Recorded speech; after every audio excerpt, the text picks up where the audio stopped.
call the meeting to order. A special meeting of the Lyme Board of Finance on Monday, April 27th, following public hearings at the high school.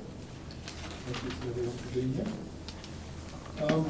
So first item of on our agenda is deliberations about the budget. There is a planning department issue. Kim? Yes, thank you. So on April 8th, Gary Gaishel, who's our Director of Planning and Inland Wetlands for the town, submitted two documents. One was a memo that he drafted, and then the other one was from Teagan Bond, which was a consulting report from 2013. I believe he had given everybody these handouts. And there were a couple of requests from Gary. One was that we restore $7,700 to the budget specific to transportation and training funds that we had eliminated. And he cited two reasons for that. One is the statutory non-compliance regarding a recent state legislation requirement that requires commissioner training. And he said that eliminating this funding places future planning and inland wetlands decisions at risk of procedural invalidation upon appeal. And so that is within the planning budget 105-4153, is that right, Kevin? Yep. Okay, and the item is it 51620? Is that the JS planner line? Yes. Okay, so it's currently budgeted at $5,000. So we did not cut that. I don't know where the 7,700 is that he's suggesting that we cut. The first selectman cut that line back from 25,000 to 5,000. So that was the first selectman cut. Yep. That was 51620, went from 25 down to 5. Do you have a motion?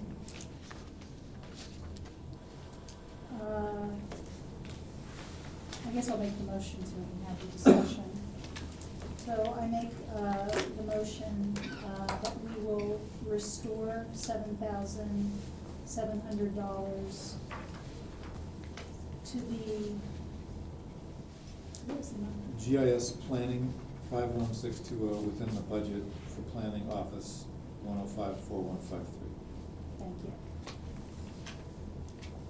And that, we didn't do anything to that. That line was 5,000 when we received it, but it was cut by Mr. Cunningham from 25 to 5.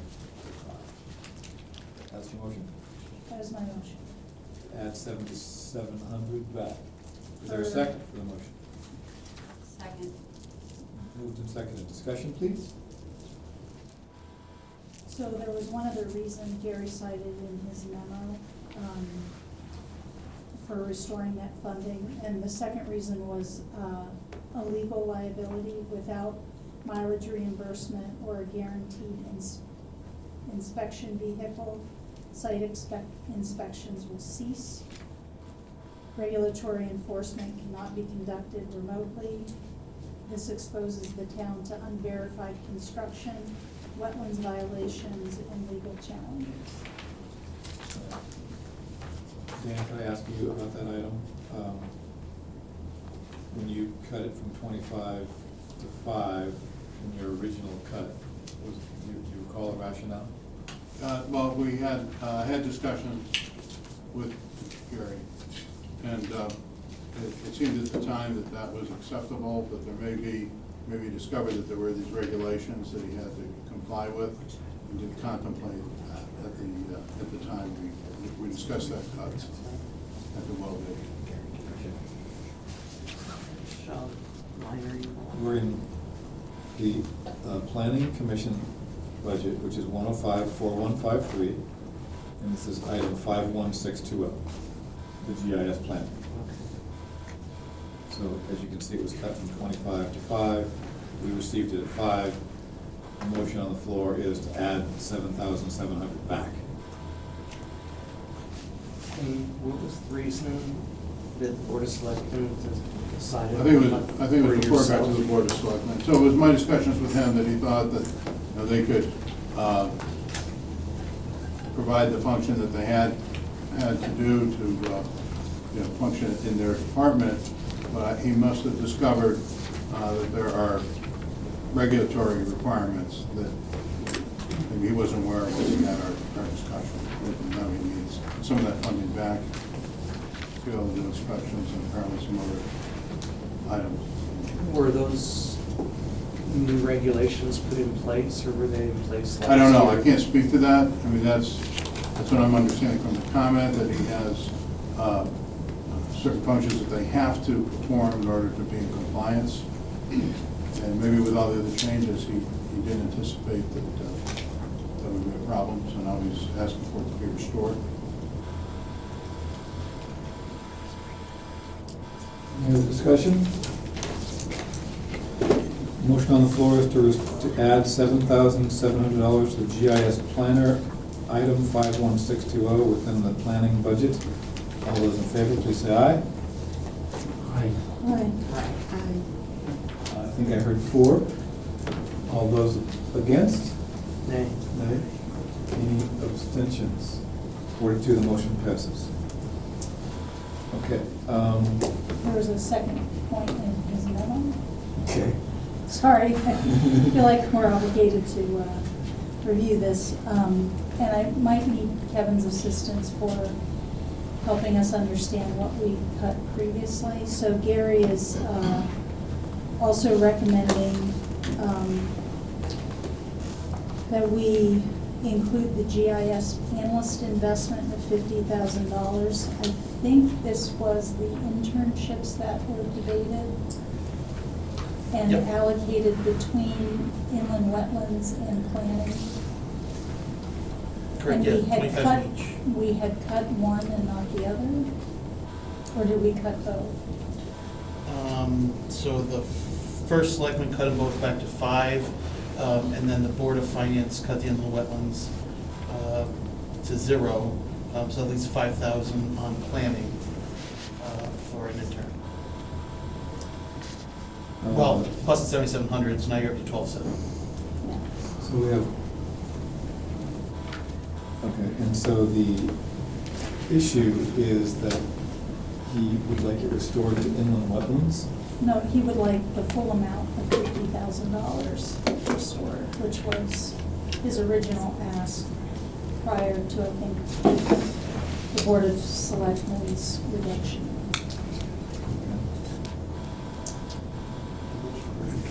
Is there a motion? Yeah, so I actually would like to make a motion that we fully eliminate the intern funding of that remaining 5,000 to help offset the 7,700 that we had to put in to cover the statutory requirement for the training and travel. And I'll so- second that. So for item 51620, we have now got 12,700 in it, and you're suggesting to reduce it by 5,000 so that there is no intern, just like there is no intern in the wetlands. That's correct. I got that right? Yes. Okay, there's moved and seconded. Discussion, please.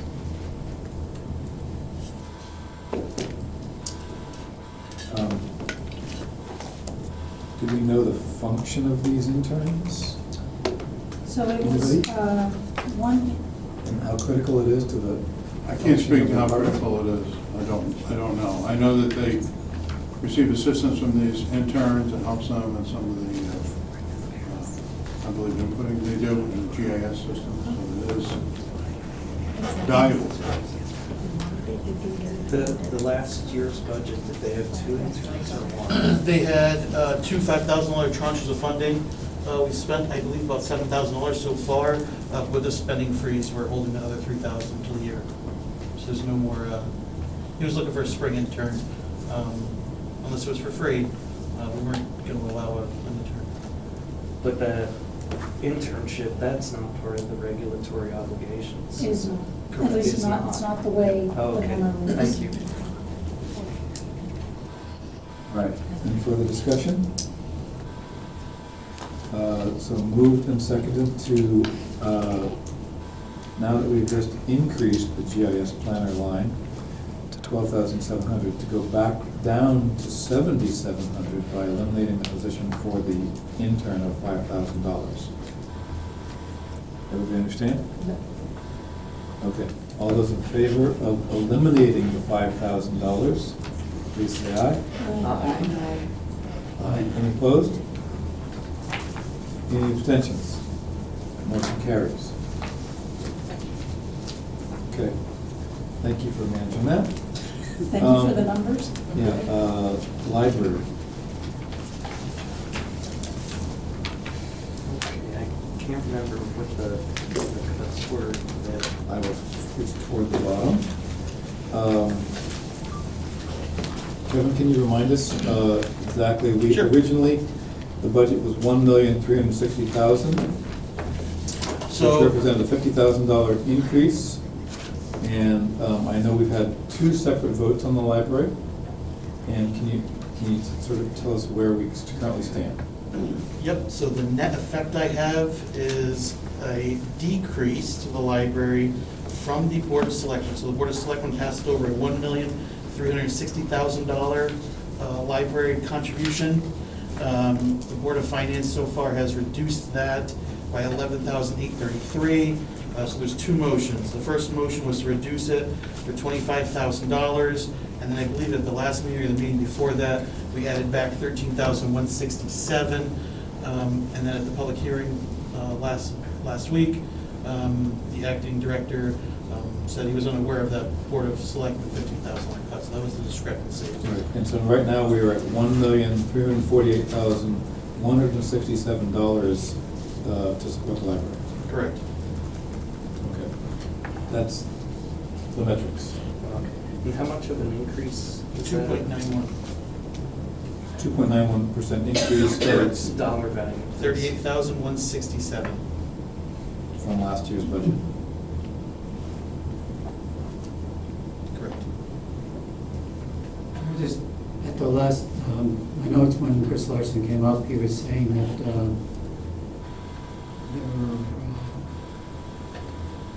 there were much less than, like a $15,000 less than they required.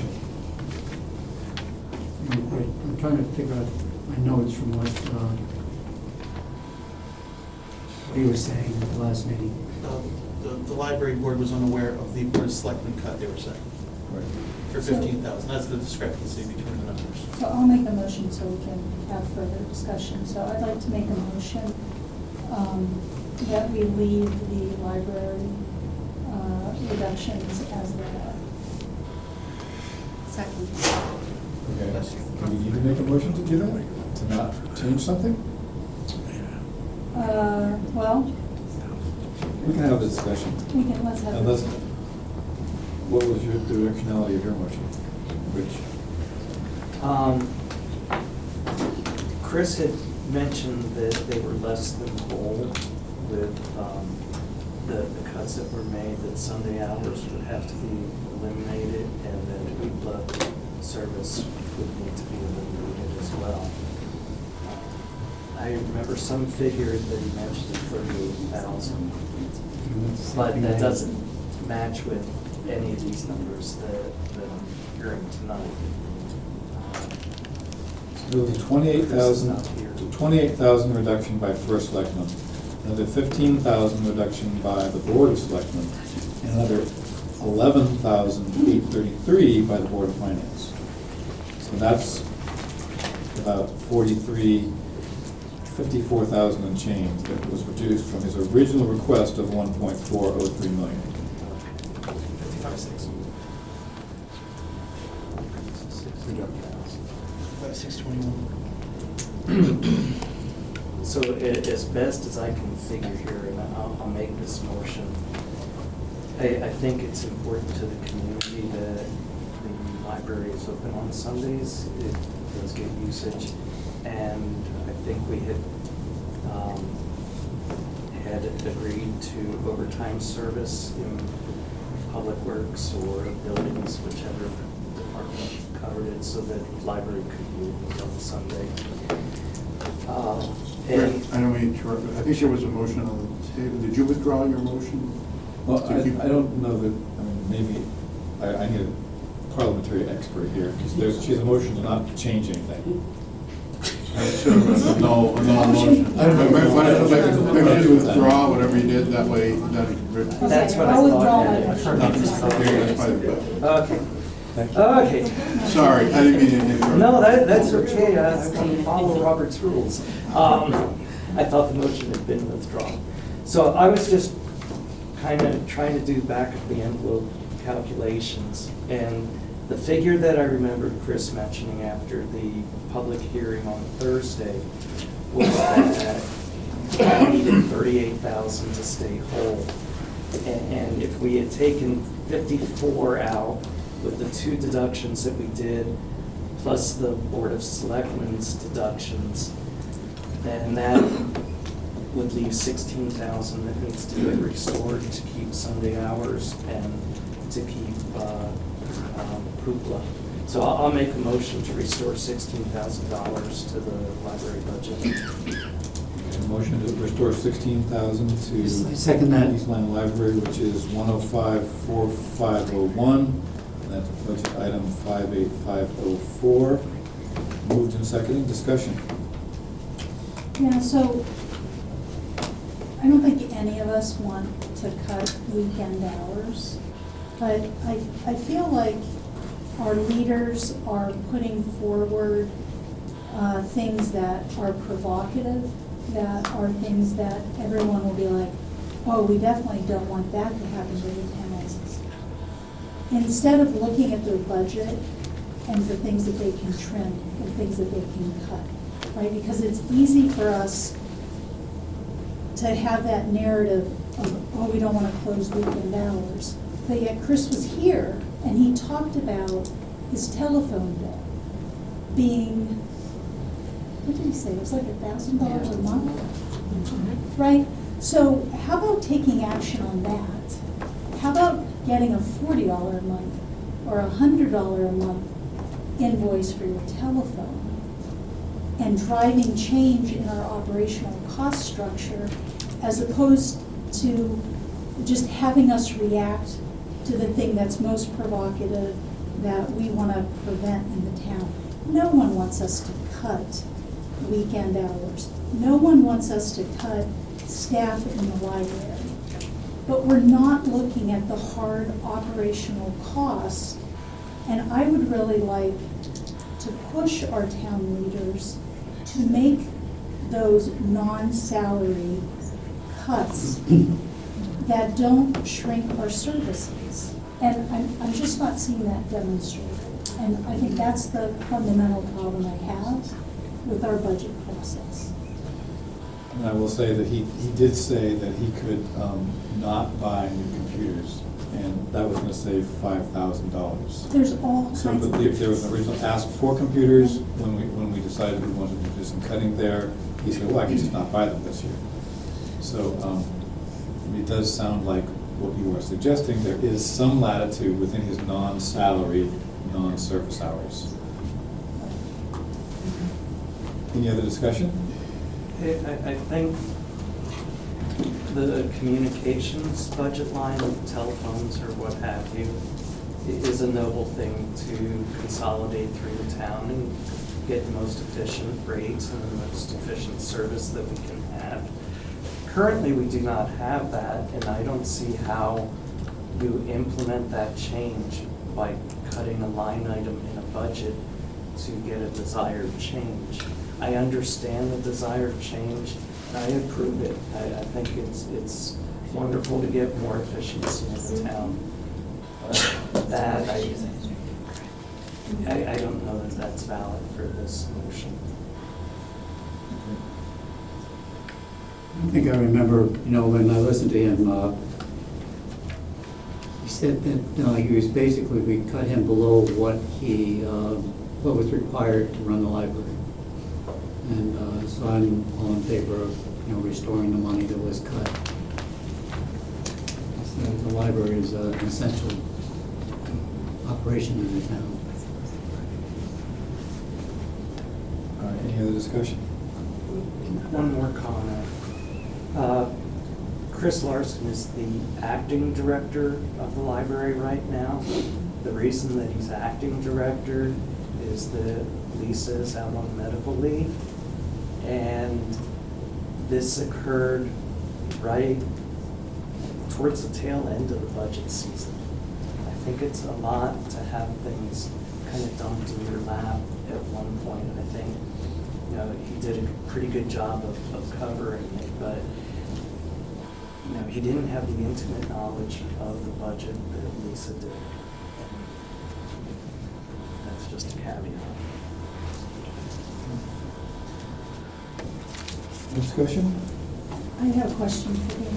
So Dan, in these scenarios, like with the library, who is holding the head library person responsible for operational efficiencies and driving waste out of their budget? They have a board. They have a board. Everybody's got a board. They do. Okay. And so is there any one person that can hold that department head or that library head responsible for leaning out their operations? I mean, like any board, they operate by committee, of course, they have a chair. I think it's more of a group discussion, but they operate collectively. Can I jump in for a second? I'm ex officio of the library in Chicago, and they do have a treasurer or finance director that speaks, but they don't really, say too much at the meetings. But they do have somebody, but I don't know if they were intimately involved, in doing the budget or not. Yeah, it just seems like we're absent of someone who's trying to drive waste and cost out of our departments or our funded town operations. It's just an observation, we can't do anything about it, but, it's chasing after things like, do we not buy computers for this year? Do we get a less expensive phone system? Like, these are things that we're just spending a lot of, we're not efficient in our operations, right? And we need people that I think know how to drive lean operations, and I just haven't yet seen that. Any further discussion?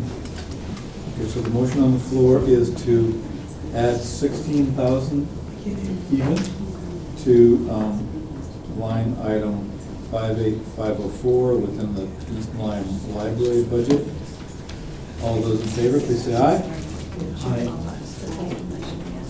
All those opposed? And how many abstentions? So the motion fails.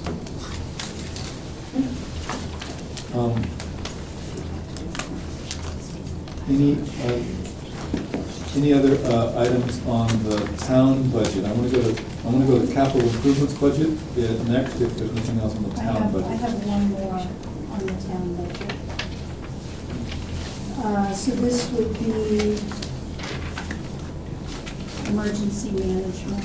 I'm trying to, Kevin will probably find that. The 4.2 section, so a little more than halfway through.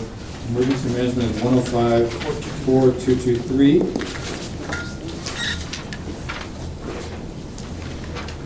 Right after animal control, right before roads and highways. Yes, sorry. So, I would like to make a motion, and and have discussion around the elimination of the deputy emergency management director, Deputy EMD, deputy EMD. second line in the budget. Yes, object 51619. Okay. All right, now it's budgeted for $82,442 for a deputy EMD.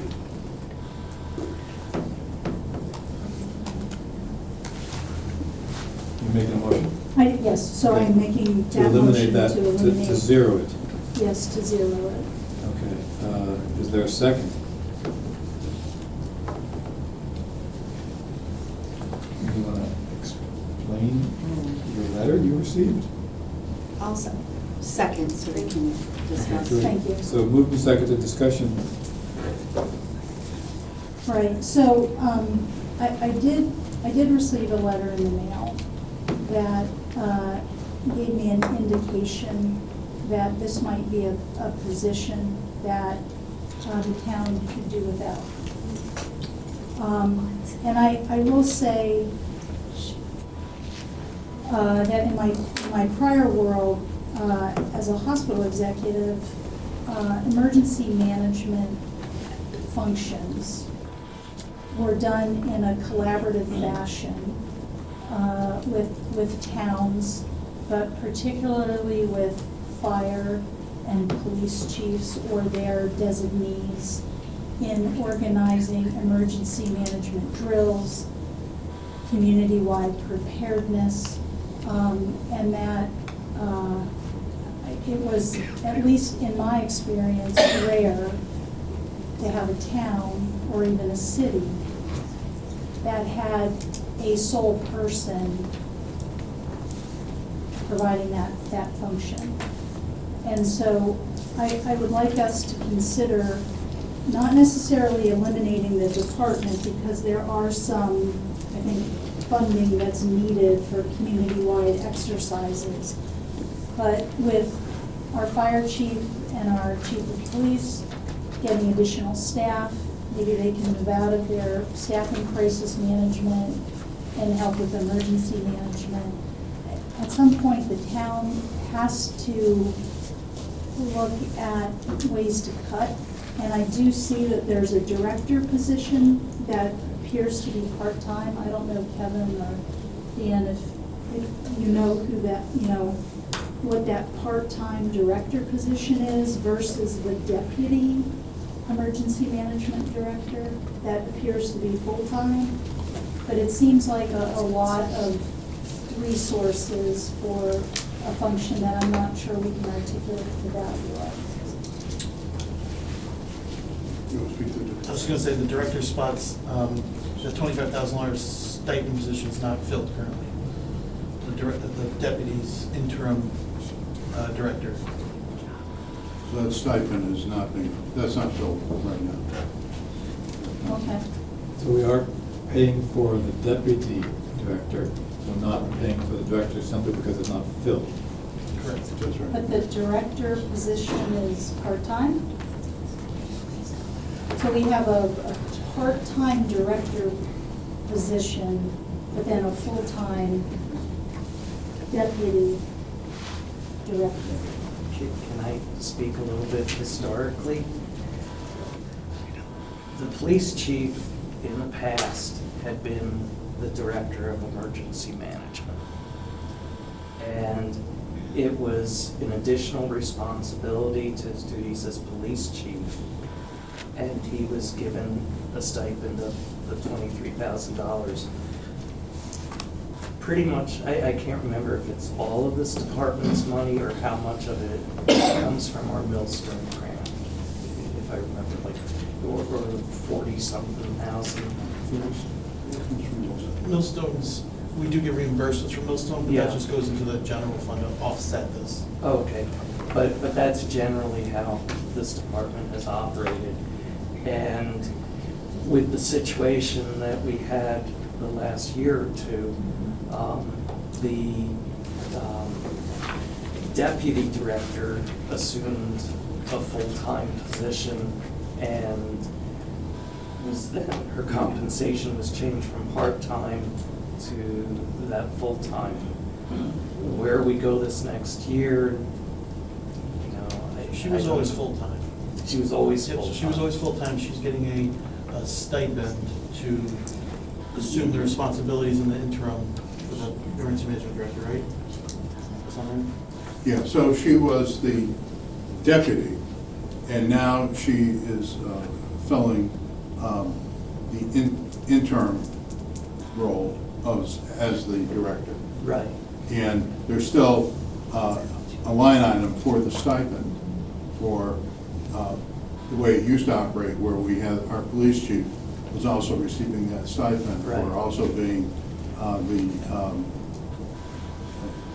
had the title of director, and then the deputy was really providing all the functions that was required of that position. But if my memory serves correct, and I'm getting older, so maybe it doesn't, but I thought that position as deputy director had started as a part-time position that was then changed to full-time position under the last police chief.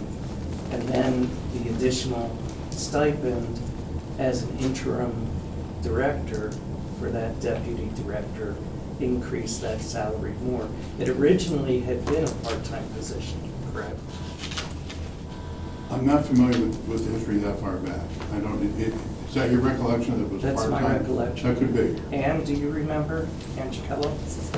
Yeah, so it's, my recollection is the same as yours, is that deputy EMD was part-time, and then at that point it was Chief Finkelstein who was the director, and he was basically, they gave him a stipend for that. Yeah. And he advocated for it to become a full-time position. Yeah, and then he was removed and they put her in they took the deputy and put that in the interim director She's the position. interim director. Yeah. So we have $107,000 of the town's money tied up between the director and the deputy. Yeah, director.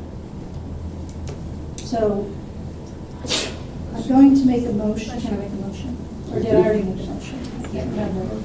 You didn't make a no, motion. she did, she Oh. made the motion to Oh, yeah. eliminate the Oh, there was deputy second. EMD to Yes, amend yes. to zero, which is why we can talk about it. Okay. That's right, that's Is right. that- Are you wanting to change your motion, or are you keeping your motion? I am keeping my motion.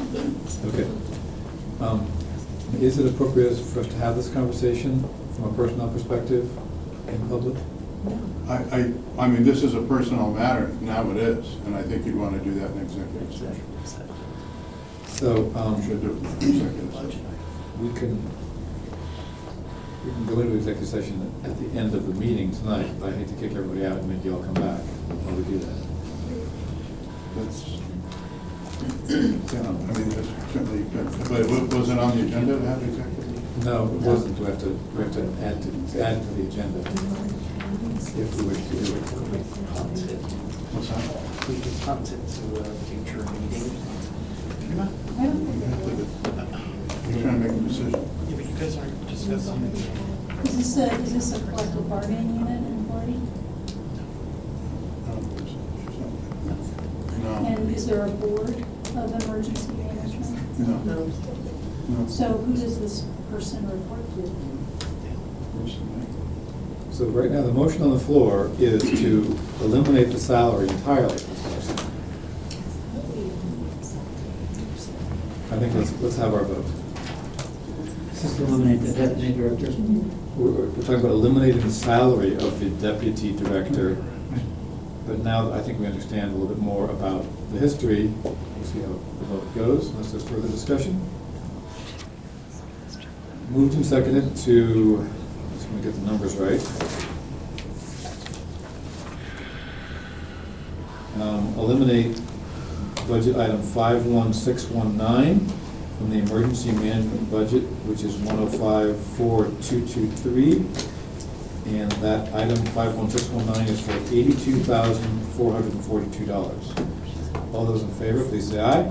Aye. Aye. All those opposed? Nay. Nay. Nay. Motion fails. All right, are there other items on the town budget before we go to capital projects? Yeah, I'm gonna try again. So I'd like to make a motion that we eliminate the director of EMS, which is organization 1054223, object code 41618, for, I believe it's $25,118. Okay, it's been moved. Is there a second? Second. Moved and second to eliminate the director position, the salary for the director position, excuse me, $25,118. That's 51618 under emergency management budget. Discussion. That position is vacant. It is vacant, and it seems like the job is currently being done by the deputy EMD. Have I got that right? That's right. I don't know enough about this. Maybe the chief could speak. Do we have the support needed to run emergency management currently? That's not my department. You know, He's not in that position as a director. So the Right. the director position is vacant. There's no one in it. The full-time deputy is acting director, but it's $25,000 that is available to cut from the budget with no personnel impact. I would say that's okay. yes, it was. It's been moved to second. Dan, do you have an opinion? So it was, originally, as it was described, it was a stipend that went to an individual, and in the past, it was the police chief that was, had the title of director of the EMD, in addition to the police chief. And then there was a deputy that really was orchestrating everything and really doing quite a bit of the work. When the structure changed, all those responsibilities fell on the deputy, and the deputy assumed the name or title as the interim director. So, is there a need for that stipend? Right at the moment, I would say there isn't, because you have someone filling that role. There's really a backstop in case there wasn't a person else. All right. Any other discussion? Yes. If the organization within that department was to change within this next budget year,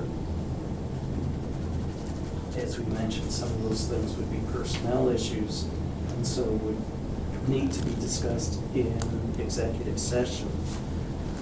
But that line item for the director, if that salary isn't used, it goes back to the fund balance, correct? I believe so, that's right. And for $23,000 or $25,000 out of $100 million budget, I don't know that leaving that line item there would have very much impact, especially since if it remains vacant, then that returns to the fund balance. If it gets filled, if there are organizational structures that change, then that money is available for filling that slot. Right. And you wouldn't have to delay and make special appropriations. I think that's accurate. Thank you. It would take away the flexibility of managing that function if you were to remove the stipend. I mean, I guess it seems to me that if we make if you guys and the emergency management department make the tactical decision that they would like to hire a director at whatever partial salary that is, I don't know, it seems to me that would be a decision that there's some time we're doing without that individual right now. If we take it away, it can't be filled. If partway through the year, Dan decides to do something different with that function, change things up. Then it has to be approved by the board of selectmen, and it comes to us for approval. There's still a mechanism to restore it. So, structure changes for the. I'm interpreting that as a non-catastrophe. We can manage it if you decide, and the board of selectmen decides to. So I think it could be managed, I think that's it. Okay. Any further discussion? Okay, it's been moved and seconded to remove the $25,118 from item 51618 within the Emergency Management Department budget. All those in favor, please say aye. Aye. 1, 2, 3, 4. All those opposed? 2. Any abstentions? Motion carries. All right, any other items within the town budget? All right, let's go to the capital projects budget, please. Recall that we were waiting on bids to go out for the Plants Dam rebuild contingency, and that did go out. Have I got that right, Kevin? Correct. And it came back. The project came back at $488,000. We have a grant for $500,000, so we can reduce the Plants Dam contingency line to 0. Right now, the Plants Dam contingency line is at 100,000, and we could zero it out.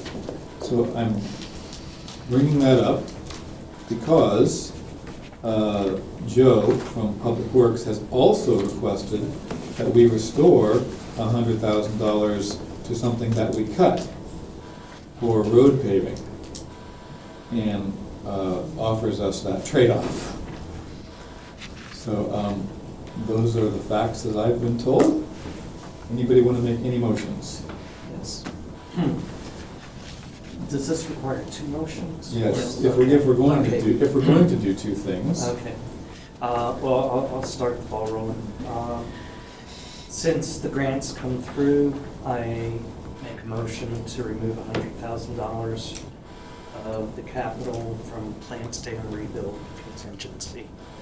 Is there a second? Second. Moved and seconded to take $100,000 from the capital projects budget proposal on Plants Dam rebuild contingency. Discussion.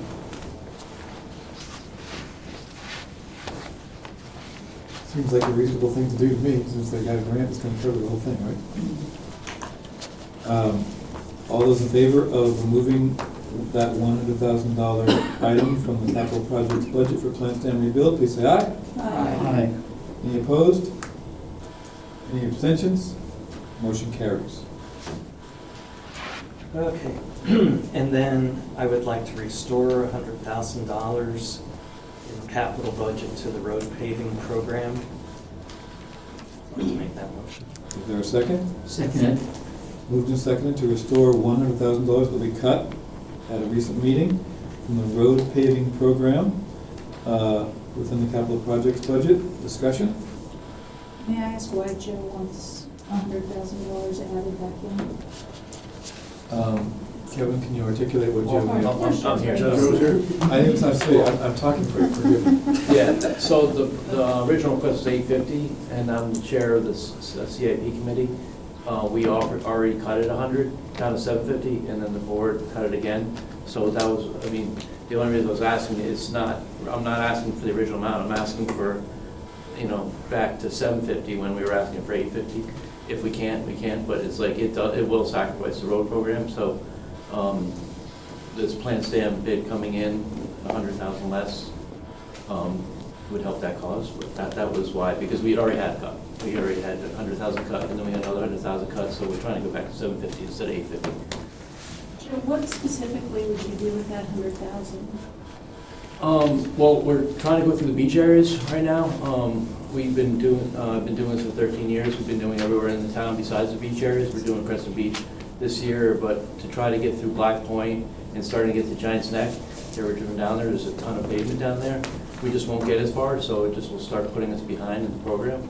I know every dollar counts, and whatever we get, we will get. But that we already programmed in that we're trying to program in the 850. Then it got cut to 750 to 650. It just cuts the number of roads and the work that we can do down there.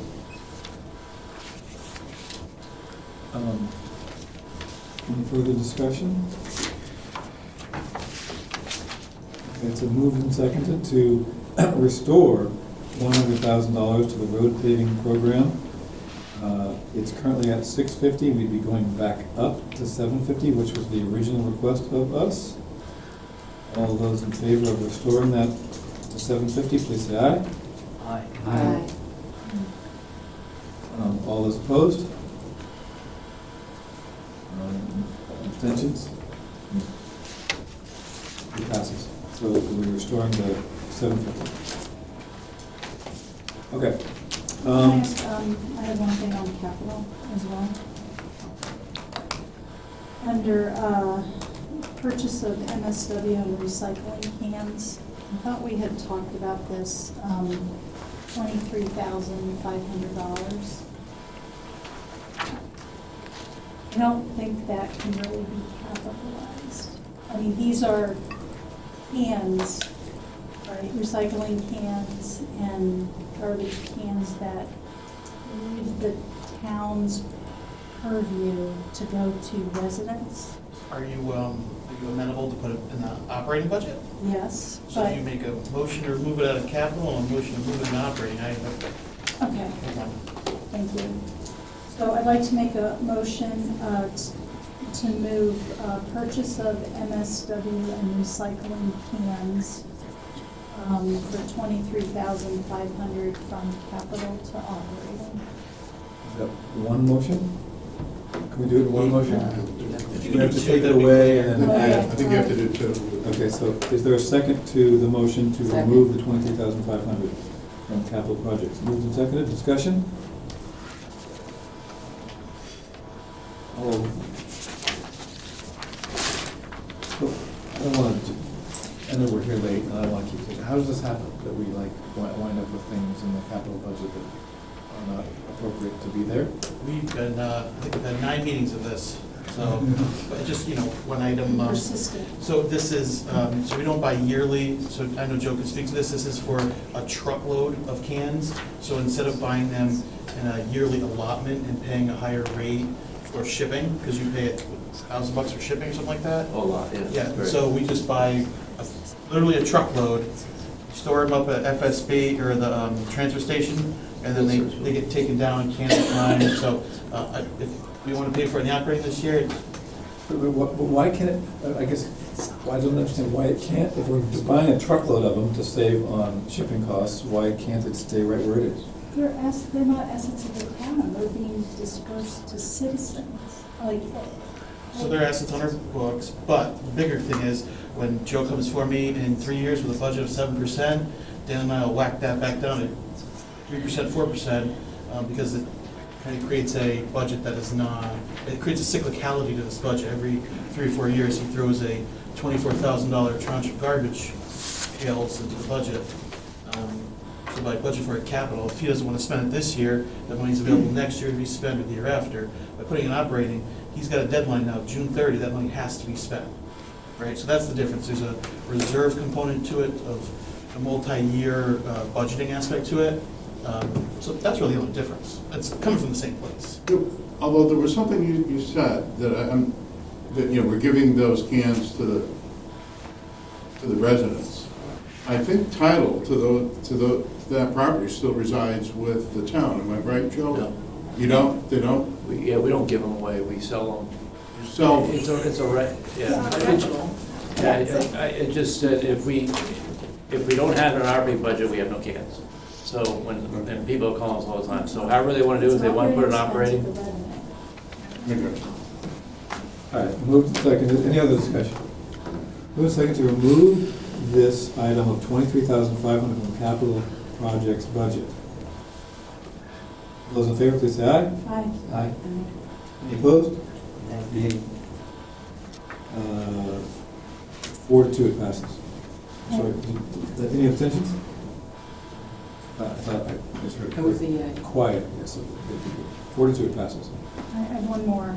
So technology and other capital items, BOE, 350,000. We talked about this at nauseam. I believe those assets are currently being used for 4 years. We have it in a 5-year bond category.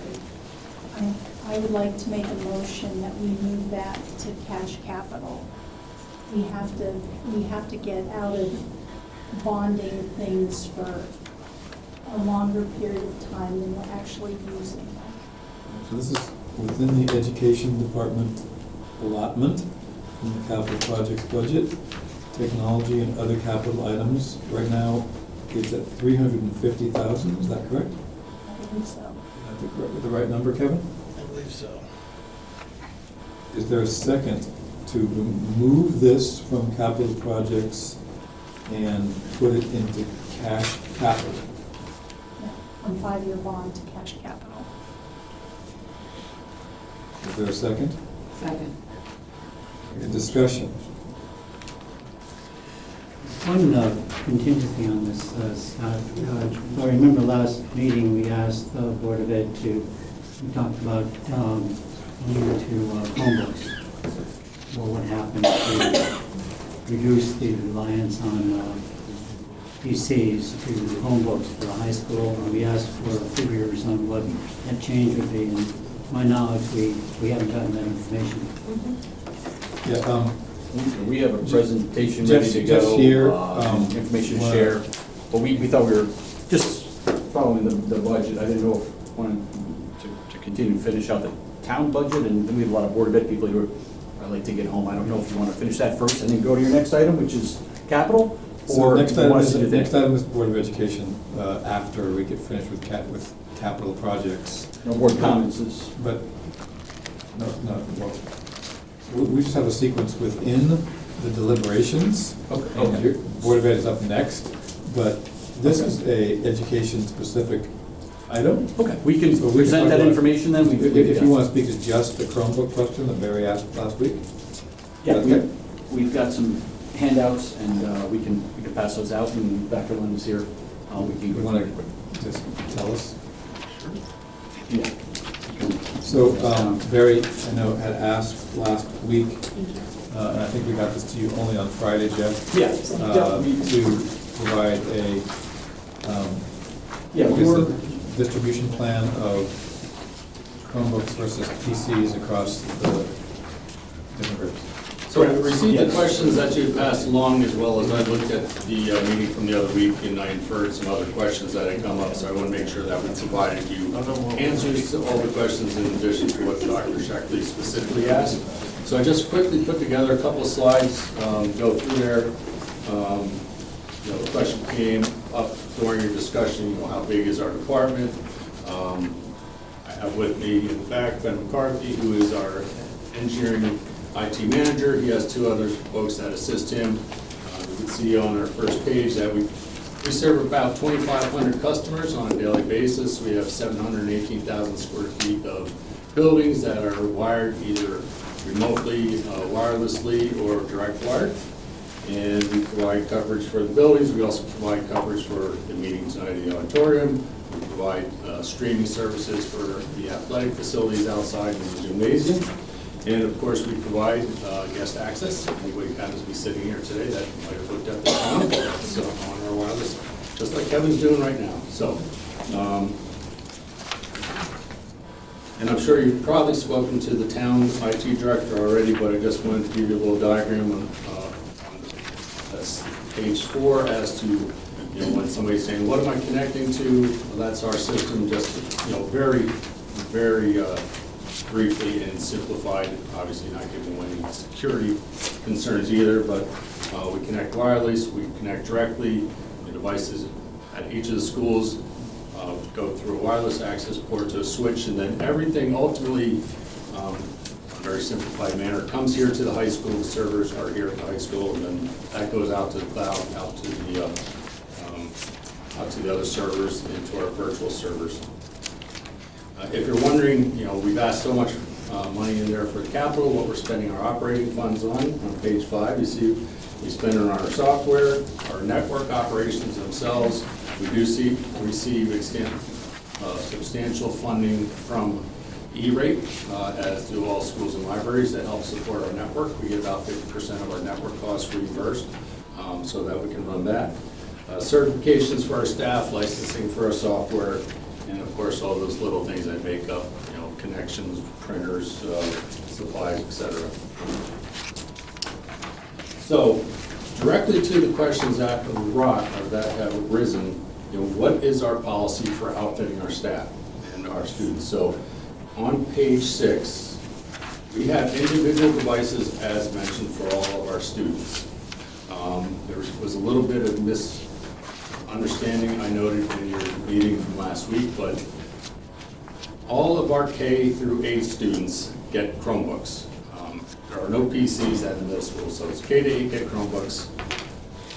When you're a kindergartner and you report to the elementary school on day 1, right now, you get a Chromebook. You keep that Chromebook as you go from kindergarten to 1st, to 2nd, 3rd, and 4th grade. By the time you get to 4th grade, that Chromebook is in pretty rough shape. So we take that away from you when you report to 5th grade, first day, you get a new Chromebook, you carry that from 5th to 6th to 7th to 8th grade. Then we take that back, and when you get to high school, you get your PC, your laptop, and you have that from 9th, 10th, 11th, and 12th grade. So that's how, right now, all our students are getting it. So, again, there was some discussion that, misunderstanding that middle school students got PCs. Again, K through 8 get Chromebooks, high school students get laptops. And of course, we have about 500 staff in the buildings that have a computer of their own as well. There are shared staff like food services folks, my custodial folks, my maintenance folks, but paras, administrators, teachers, everybody has a one-on-one device of their own. It's typically a laptop. We do have a couple computer labs here in high school. Over at middle school, they support some of the higher end software that's more memory and RAM dependent, such as AutoCAD. Diane, who you may have met before, who works for me, she runs AutoCAD in her office. She has a much stronger PC than I do. But those types of functions, we do have a couple labs throughout the district. And then, of course, included in our technology request are they're no longer smart boards. I know a lot of people still want to call them smart boards, but they're clear touch boards or computer display boards or touchscreen boards on the wall. All those are also in there as well.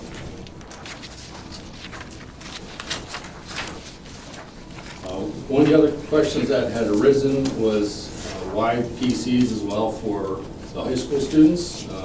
Ms. Spaziano put together just a quick slide, number 8, that talks about what the rationale behind us having PCs for those high school students are.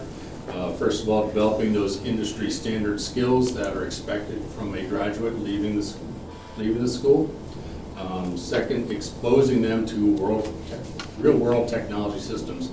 They're not going to go out and get a Chromebook and not be able to use all the functions in their next job, obviously, when they move forward. So they need to have some exposure to what a real network looks like, what real computing power looks like, as well as what the technology software that they're going to see where they go to the next place.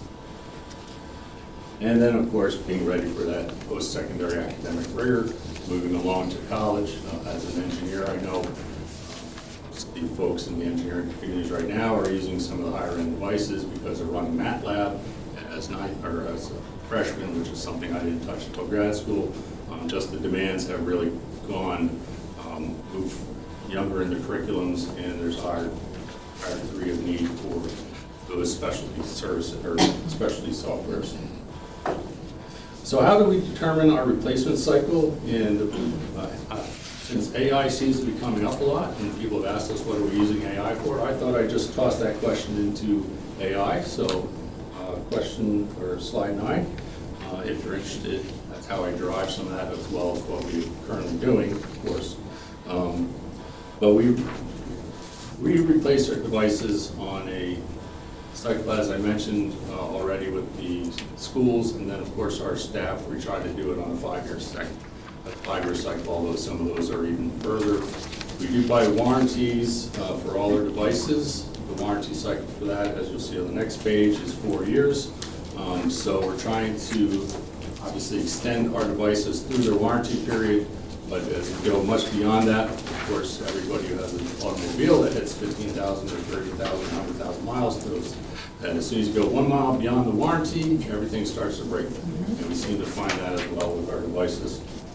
They do get a lot of use on a daily basis. As you know, with battery operated functions, if you plug it in and you unplug it, you plug it in, and you unplug it constantly, your battery's gonna wear down. It happens with our smartphones, it happens with the devices. I know I hear from teachers a lot, as does Ben, who is often in the help desk upstairs. People come in with a device and say, my battery doesn't last anymore. Plugs it in plug it in, as soon as you unplug it, get 5 minutes worth of charge. So we're constantly dealing with those types of issues.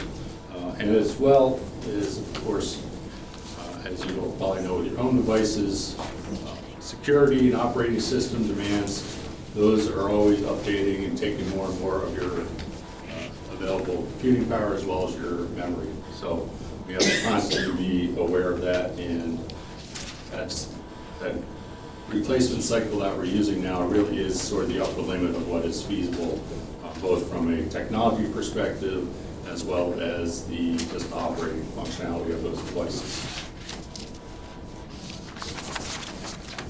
And as mentioned, our warranty period, 4 years and 3 years for our boards.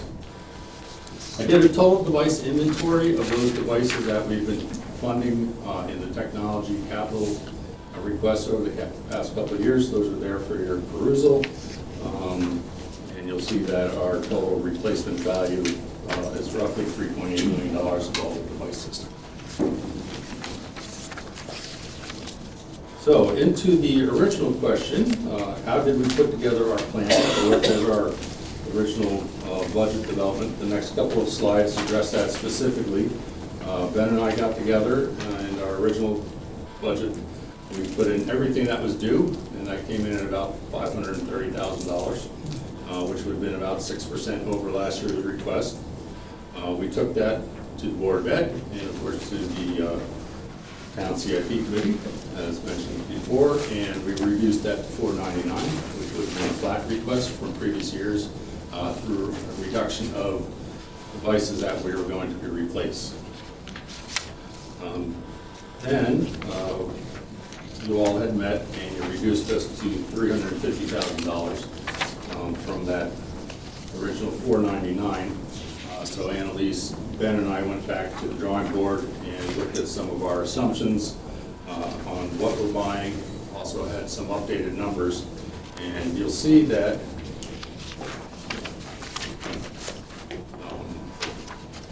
the Chromebook prices are $485.97. That's a recent number.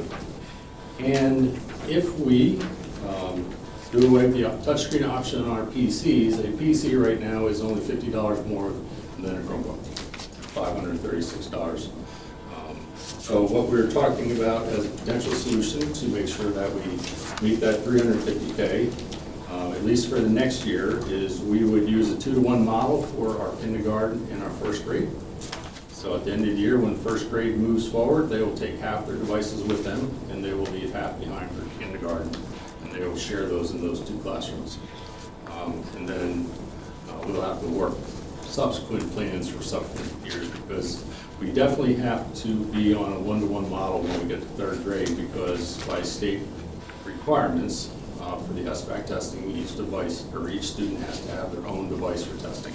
There's no sharing of devices. So in addition to some of those other criteria for replacement and who has to have a device, there are certainly those state requirements that are saying these students have to have them. That's both at the elementary level, middle school level, and at the high school. So there are upper and lower bounds on what we do and can do. So I know we're time shortened, so I tried to get through there as quickly as I could. So if you have questions, certainly. Just a reminder, testing grades 3 through 8, all grades are testing in grade 11 as well as part of that staff. Thank you for putting this together. I appreciate the urgency you did it, because we only asked on Friday, and here we are on Monday night, and we've already given to us. Am I seeing this correctly, that Chromebooks used to be $347, but they're up to $485? the laptops used to be 778, they're down to 536. That's correct. And again, the laptops that we're buying have touchscreens. The newer ones that we're moving forward to now are the cheaper, less expensive ones. Still good laptop, but just aren't touchscreens, so that brought the price down. And then data center requirements are driving all of the IT prices through the roof. So, yeah, it's just that $50 difference between the two right now. Sir.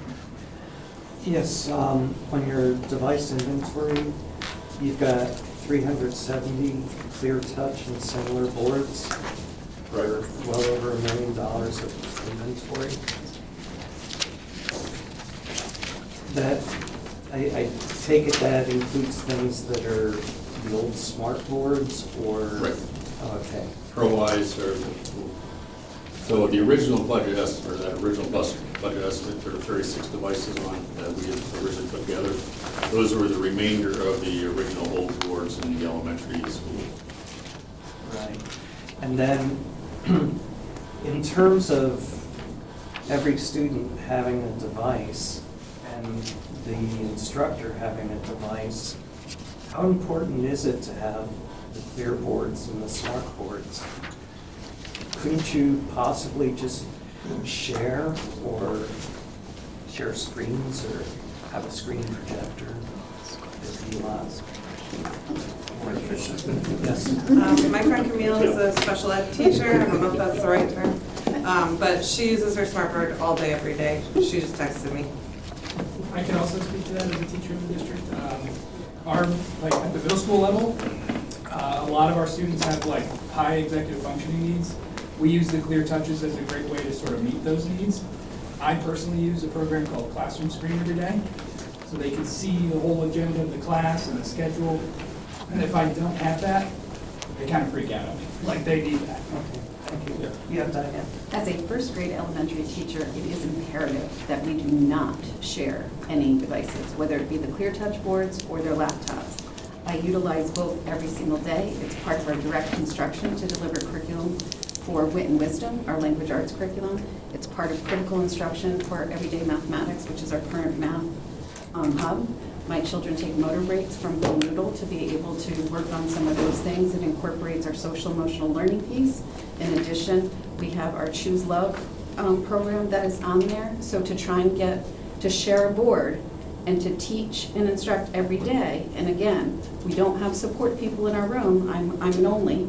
And how on earth am I going to share a board with somebody and have time built into my day to transition boards and do that? I think maybe the definition of sharing is a little bit different. I'm not talking about sharing the hardware, but we've all gone to Zoom meetings, we've gone to other meetings where people can share their screen. Your help desk probably has an ability to even drive somebody else's screen. So if everybody's got a device, is your network set up that you can actually share across the devices and save some money? You can. Device to device, no, that's a big security hole. If students can share amongst each other, that's just asking for a lot of headaches. Device to device on teacher level, yes, we can do. And we can share the boards, there is an application that we all have to watch that allows that. But as far as share device to device. And the Chromebooks screencast back to the device for the To the device, students. no, Yeah, you don't yeah, go to the board. it's not technically. It's a one-way to the board. One As of the an costs, educator- I would just speak as the Assistant Superintendent of Curriculum Instruction Assessment that a smart board, clear touch in this case, in a classroom is a core instructional tool that we use on a daily basis, all day, every day. With that said, we are looking at those boards in particular, at different models that could be more cost effective, that could allow a classroom teacher to cast a screen rather than pulling it up. So that is not reflected in these numbers yet. We haven't had time to look at that as a central office technology committee group, but it is on our list of things to explore as an additional cost savings measure. Appreciate you guys sharing all the detail, thank you. Barry, all of your questions that you had in your email, have they been addressed? Yeah, just two observations, and it's interesting that it's good that you, so you've eliminated kindergarten So the Chromebooks go down from 335 to 168. That's a good cost savings. And it's just interesting that the price of the Chromebooks have gone up so much and the laptops have gone down so much. He said they changed it, they're not Yeah. touchscreen. I mean, that's the way it is. This is, that's just a pretty good thing. All right, we don't have a motion on the floor. Right now, we have $350,000 in the technology and other capital items budget. Oh, I'm sorry, I thought I made a motion to move that from a 5-year bond to cash capital because of the majority being 4-year usage. Okay. Did that get seconded? I'll second it. It was seconded? I believe. Okay, I'm sorry, I'm not remembering. I think you did. Yeah. Well, it's only been All right, so it's been moved and seconded to remove the $350,000 of technology and other capital items from the 5-year bond and put it into cash capital. All right, and we've now just heard from the board as all the detail of various requests that feeds into that $350,000 item. Any further discussion on this? Yes, I remember when the technology stuff was originally set up, it was set up as a lease program. And Kevin, I believe at one of our recent meetings, said that things have changed, that we only have 1 year left of a lease, that we've gone to purchasing because the interest rates of the lease are getting high. So not in 27, in 28, the leases run out. And as part of that, I was talking with Mrs. Calajanin about if we were to pay off the leases early, what leases would make sense for that. I'm not just totally jumping into a conversation, right? This is the right one? Okay, just checking. I don't know how long I was over there. When I heard a motion, I was like, oh boy, what am I missing? All right, so there's only one lease I investigated that's higher than what we're collecting in interest from the state of Connecticut. The difference is $2,000. So it's so negligible, because it was a $14,000 worth of interest we would pay in, but we're collecting $12,000 on that $300,000. So whether we paid it, so it's such a minute detail, it's better just kind of paying them down. I can give you that breakdown afterwards. So your assessment is it's not a large cost It's such a small problem rounding error. to leave it where it is. I think you just budget for it and just, So you're saying, wait, you're talking about the lease payment buyout, not moving it to cash capital? My see, motion I is thought we were on a different, just make sure we're on the same wavelength Yeah, there. so he's talking about the lease buyout, different topic than the move to cash capital. Okay, So the so motion now we're on back the here. floor is to move this 350 to cash capital. Okay, yeah, so originally, the last few years, we have had this in a lease payment, but with your motion, we moved to cash capital, so we don't have to pay interest on it. We don't have to pay interest, and we're also not trying to depreciate, we're not getting caught up in a 5-year bond Correct. when we're depreciating realistically at a 4-year mark for devices. Is your opinion that this, moving it to cash capital, this is a reasonable move? Very reasonable. Okay. Any further discussion? Moved and seconded, I'm sure now, that we take technology and other capital items out of capital projects and move it to cash capital for $350,000. All those in favor, please say aye. Aye. Any opposed? No. Any abstentions? Motion carried. Okay. All right, So I just got a text message from everyone in the audience, we took out the garbage can money, but we never put it back in. we haven't gotten there yet. Oh, just checking. Oh, I'm Your so garbage sorry. cans. I'm so sorry. We haven't got back in because she moved to technology real fast. Oh, Okay, now we're I'm gonna sorry. leave the I got you, capital Joe. projects Sorry. budget, go Okay, back to the gotcha. town's budget for just one quick moment. Do you have a motion? Yes, I would like to make a motion that we add $23,500 to the Public Works Department budget for the purchase of MSW and recycling bins. 54101. 54101. Can you give me the, 105, 4303-54101, Public Works, Recycling and Bulky Waste Pickup. Okay, I see it. So the Right now, it is at 900,000, have I got that right? Yep, And so we're talking about making it 923,500. correct. That's math even I can do. All right. Was there a second for the motion? I didn't hear a second. Second. Thank you. Moved and seconded, discussion.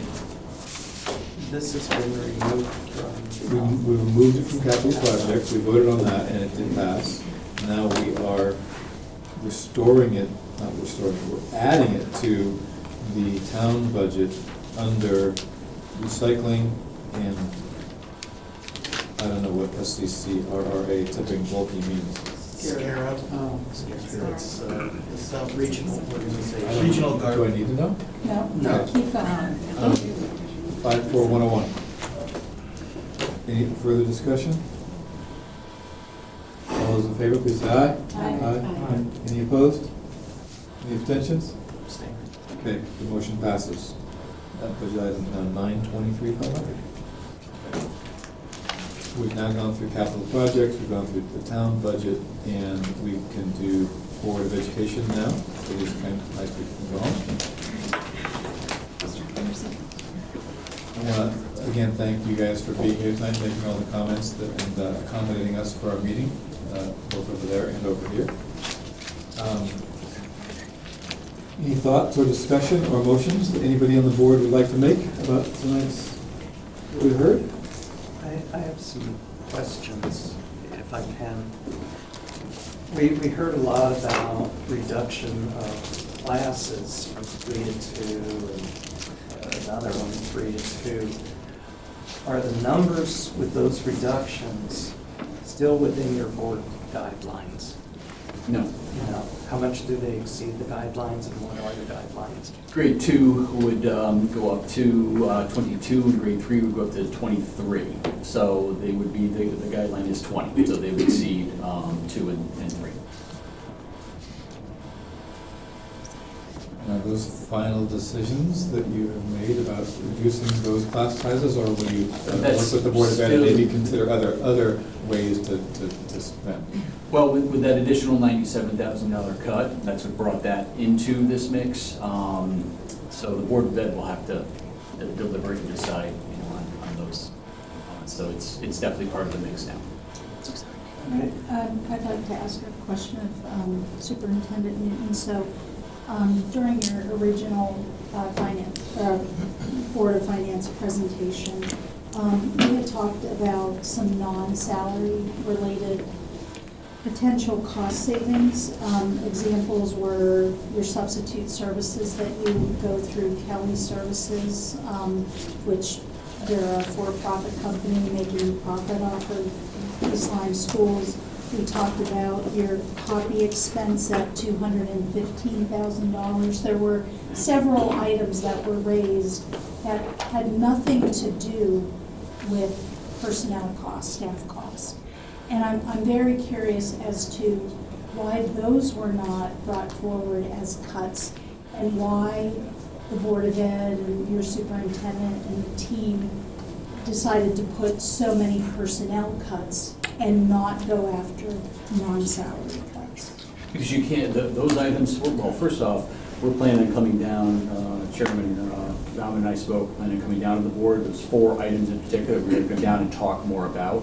Kelly Services is a great example. We have all the data on that. Mrs. Stevens has the data on that. It's actually a savings to us for multiple reasons. Cost, HR component, we have no HR director. So to be able to have to hire all of these subs ourselves, extremely problematic. We have a litany of things that we were gonna come down. I don't have them in front of me right now, but we can share those out and happily share those out, why we made that decision and why we stick with that decision. So it's actually a cost savings. When we moved to it, it was a savings. Yeah, printing's in its last year as well. So, yeah, we have 1 more year, so we'll be looking at, at that. So. It sounds like some of those other items that are non-salary will at least be discussed by the Board of Ed and final decisions will be made maybe on May 4th. Yeah, we'll be looking at everything, but the problem is with this large a reduction, there are staffing positions that will need to be. And we've pressed on those areas pretty significantly, not only this year, but over the years. So those are our first look. And staff is second. So I think us, as Jeff said, we should come down and kind of go through and spend some time so you can understand a little bit more about some of these areas. So we'll do that shortly. I think that we're at 65,926,885. Have I got that right for Board of Ed? 65,926,85. And that's a 4.26% increase from last year. Have I got that right? Any other discussion, questions? So I'd like to make a motion, I think, I don't know if it's possible to make it with the stipulation, but I'd like to make a motion that we restore the $97,775 of additional cuts that we put the Board of Ed through. That, I think that came out of Object Code 51170, the non-certified safety personnel. I would like us to restore that funding. We don't do line item cuts. All right, okay, that's fine. They So- do their cuts, we all only right, give an amount. That's fine, but So it you was, can restore the amount, but you can't okay, refer to a line. I'm gonna make a motion that we restore that amount because the rationale behind that amount was related to, I guess, a personnel object code that I'm not allowed to talk about. But I would like to restore that funding in hopes that the Board of Ed and the superintendent will work with the police chief to come up with a plan in good faith around the restoration of that $97,775. All right, is there a second?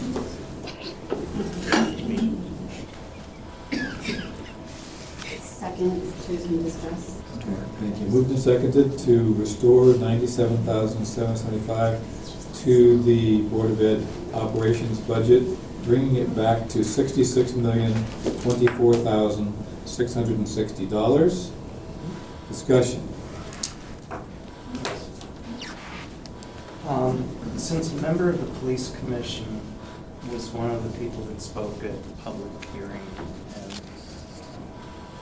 public comments, I'm a little bit troubled that there wasn't a closer communication and an operating process between the schools and the police department. I understand we only gave really one police officer to the police department because of the two officers being hired in January. They had requested 4. It sounds like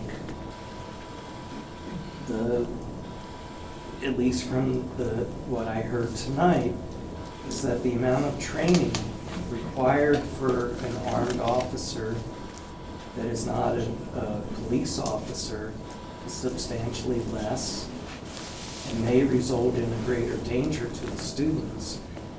And I'm just kind of teeing off on Kim's request that perhaps there could be shared services, such as you do with other departments and other districts, that the money allocated for an SRO officer who would be fully trained and fully in communication with the police department and other emergency services could be considered if this amount was to be restored.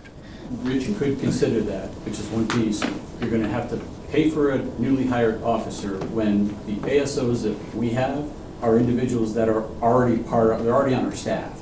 So we're not hiring new people to become armed. We have those people already that are qualified under the law to become armed.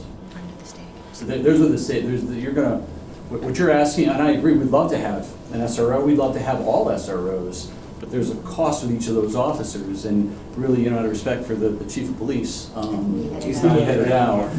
He really needed time to build his police department, and he is all for SROs. We had a lot of communication with him, but his first priority is the police department itself. If you were to fund the SRO with that 97,000, we'd have to hire a police officer. We have the staff that can be armed, is what we're saying. Can we just make sure we get the number right? Because it's 60. Yeah, it's a lower number because the fact, we have those people already. We're not hiring any new people that have to be Going off of the armed. budget you submitted. There are That's- increases that are not, Not part of armed yeah, security. there's increases for armed security, there's also other increases, and we did, And we're also cutting a security staff member that's part of the budget for next year as well. That's not part of that list, that reduction. like your budget for next year does not include weapons. No, that's part of the 63,200. The weapons, the training, and the insurance. In the newspaper, it said it did not include weapons. I wouldn't believe the newspaper. I don't know what the news, I can't tell you what, I don't know what. If the motion on the table is for, to restore the 97,775, that was cut. Is there any other discussion or questions? No, Go ahead, Ken. I just want to clarify, so 60-some thousand of that, you're saying is earmarked for armed guards, For the weapons, for the weapons? training, for the insurance. Those are the three All core right, areas. I remove my motion. Okay. Well, your second? Okay. She just withdrew the motion. All right, so there's no motion on the table right now, unless anybody wants to make another motion about the Board of Education operations budget. I would like to restore funds to the Board of Education budget. I'm very concerned about combining of class sizes at the elementary school level. And so I would like to make a motion to restore $300,000 to the Board of Education budget. Which would bring us to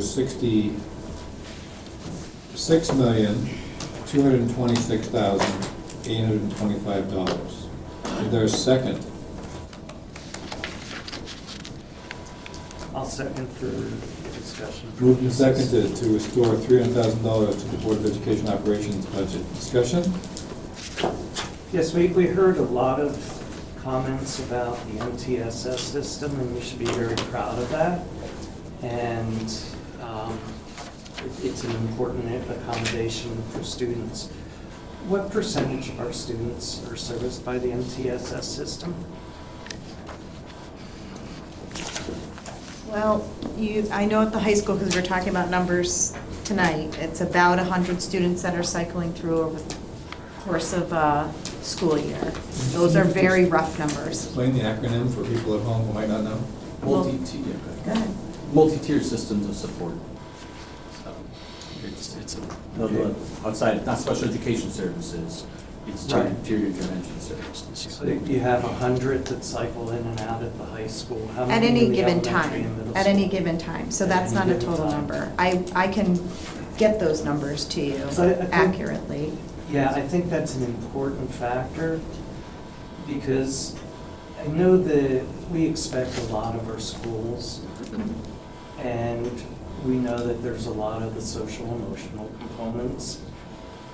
But schools can't provide what society is lacking to give the kids.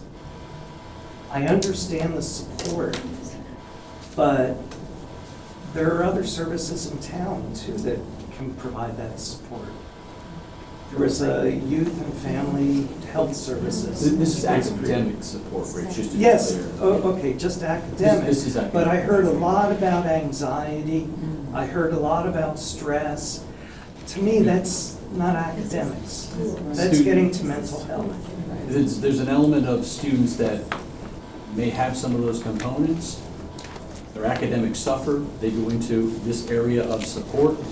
So it's a mixed component of academic support as well as building, their resilience, their self-esteem, et cetera, to move them back into the regular academic environment.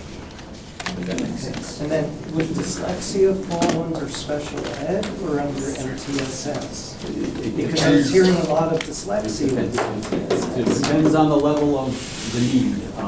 If it's great enough, then they qualify for special education services, then they would qualify for special education services and go that track. If not, then they're under a 504 plan, or they might just be receiving tier services to improve their.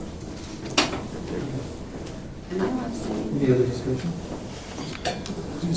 Two quick points. Tonight in the discussion, there's a lot of commentary related to percentages, comparing the percentage what's happening to the town to the percentage that happens with the Board of Education budget. Because of the differences between the total numbers in each of those respective budgets, the percentages could get misinterpreted. So if you go back to the real numbers, the total reduction from the proposed budgets to the Board of Finance budget, both the Board of Ed and the town were very similar. The proposed increase from last year to this year in the budgets for both the town and the Board of Ed were very similar. So there was an equity there that I think I feel good about us achieving as a board, that we felt some equity there. All right. I'll stop there. There's more things I want to say, but Other discussion on this $300,000 increase? Just one other point. I know that these cuts are proposed cuts, and it's a first stab at things, kind of like when you start your budget in November, and then you have your meeting in December, and then you have the superintendent's budget, and then the Board of Ed's budget. I guess as you're looking for adjustments to whatever cut comes out, that it bothers me that the majority of the cuts are placed on the lowest paying positions. And I know tenure creates things that can't affect people that may be at the higher end of the salary bracket.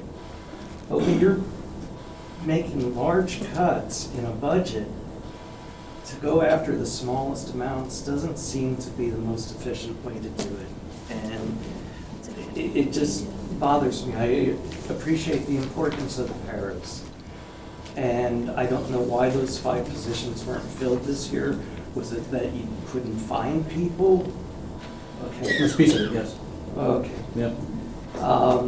So I think it's hurtful to have it presented to the public that you're cutting 5 positions that you couldn't even fill. And that it's presented to the public like we're making the cuts. We're deciding on the amount. We're not deciding on how the cuts take place. And I think it's important to realize that. Additionally, last year, it turned out that you had a $230,000 surplus because of your freezing and hiring freeze and spending freeze. The towns, are we currently in a spending freeze? Okay. We're in a spending freeze and a hiring freeze, and we're not going to see a surplus from that. We're going to use all of the fund balance that we borrowed this last year. We took $1 million from fund balance for this year's budget.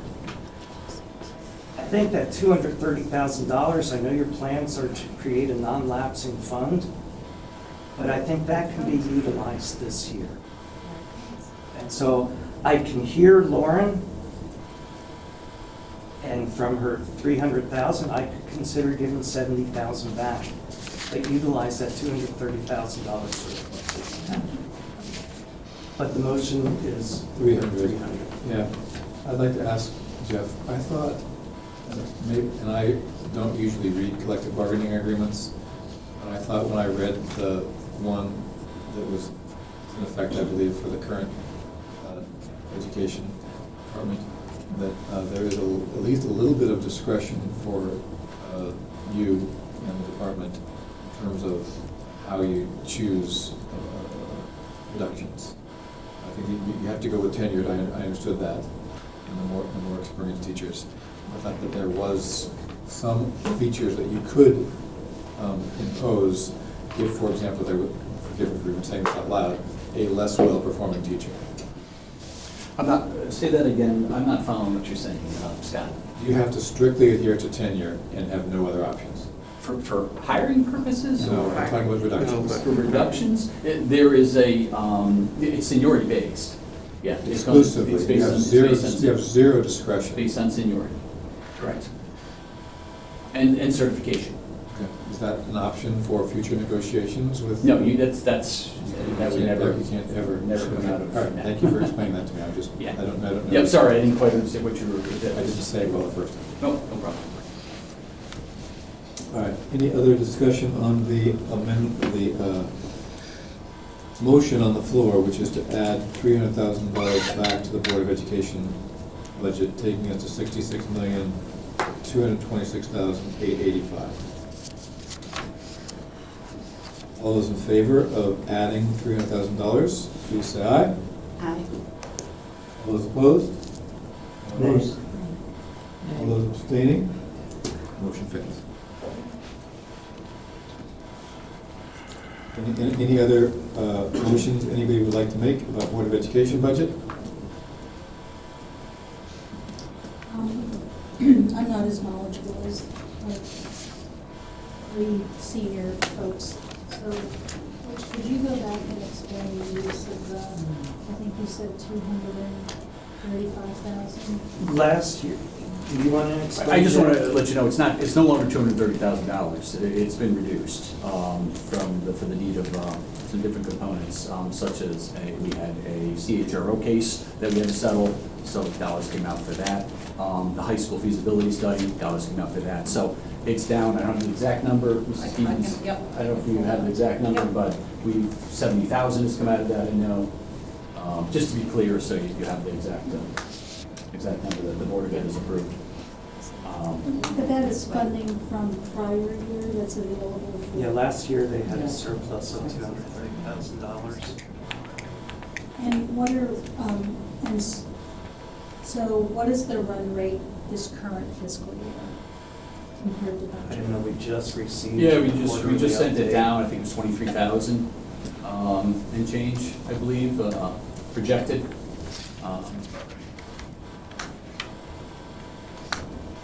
It's off the top of my head, I believe that's what that sheet, and that, Yeah, I think. this time of year, that's gonna fluctuate Oh, now, yeah, you know, especially yeah. with special education, closing out POs, what final cost would be for transportation, we're still waiting to get bills from Learn, there's so many moving parts to that, that's why, you know, when May first hits, we're closing out those POs. We'll move across to cash capital. Any other discussion of the Board of Education budget? 30,000. Yeah, 30,000. There's 122 left. Yes. So that 122,000 would be available to the Board of Ed to help balance the fiscal. That's not what its intended target is at all per the state statute. It can be used for that, but that's not its intended statute. That's not what the statute intended for. Yeah, I understand that, and our fund balance isn't intended to go towards our town operating budget, which every year I advocate for using some of it. And, you know, even though we've got $1 million in the budget this year, give you a teaser here, I am gonna ask for additional amounts from our fund balance. So I don't feel it's too much to, even though it's not the original intention, you have a need that's been met. And that could save a couple of positions. Okay. If there are no further discussion of the Board of Education operations budget, I'm going to move us over to cash capital. All right, cash capital right now is at a proposed budget of $1,055,571. that represents a increase of 5.68% from last year, or $56,720. I know we've postponed talking about cash capital until we got through as many of the budget items as we could. Are we comfortable leaving the cash capital at $1,055,000, or is there a motion to make a change toward reducing the debt spiral that Kevin has mentioned to us on more than one occasion? Can I reconcile the two numbers first before we make a motion or anything? Let you guys know where we're at right now? Yes, please. All right, so on the front work paper, that front worksheet that currently shows $1,055,571, I believe it is. With your motion, Kim, to move the $350,000 and slide it to cash capital, the new cash capital number is $1,362,951. Do we have to move that, by the way? Move what? She already Well, did. I thought she took it out, but don't we have to add it in? The motion I have was to remove it from capital and move it to cash capital. And can we So do that in one motion? I believe you did, yeah. I mean, I have you as you just moving it from bonded to cash Yeah. capital. Yeah. That's how I interpret that motion. So I've got $1,362,951, Correct, so we are. so that's our current cash capital. The addition needed would be $307,380 to the budget if we leave all the projects currently cash versus 5-year bond. 307,380. Correct. And so we need to make a motion to add that amount in order to get it to 1,362? Correct. 307,380. Got it. All right. I will entertain a motion that we add $307,380 to the cash capital account that we remove from the capital projects to support technology and other capital items. Did I say that right? So moved. Thank you. Is it moved and seconded, discussion? Okay, all those in favor of adding 307,380 that came from the 350,000 in capital projects? 307,380 goes into cash capital, making the new total 1,362,951. Please say aye. Aye. Any opposed? Any abstentions? 501, motion carries. Any further modifications of cash capital, or can we move on to fund balance? Rich? Yes, I'll do my usual proposal, and let's go. Best results. I would like to make a motion of moving $1.2 million from the fund balance into the operating budget for the purposes of reducing the mill increase on citizens who may not be able to afford it. Moved and seconded to move $1.2 million from the fund balance into, where would it go? Into the operating budget. Into the operating budget. Revenue. As revenue, to be able to defray the increased costs of the mill rate increase. Discussion.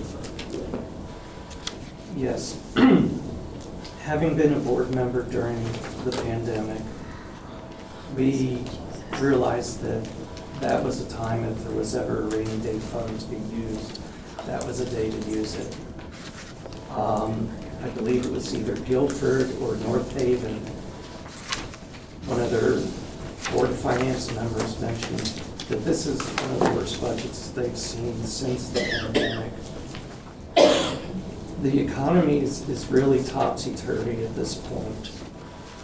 I believe with the $1.2 million use from the fund balance, we'll still have over $15 million, is my math correct, in the fund balance, which was the old goal that we had until last year when we changed it to a percentage of the budget, making it 17% of the budget.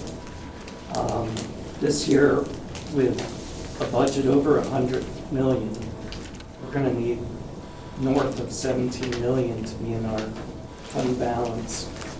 And I think conditions are ripe that we need to be bold in our use from the fund balance. So that 1.2 million would be in addition to the 1 million that we've already allocated. Okay.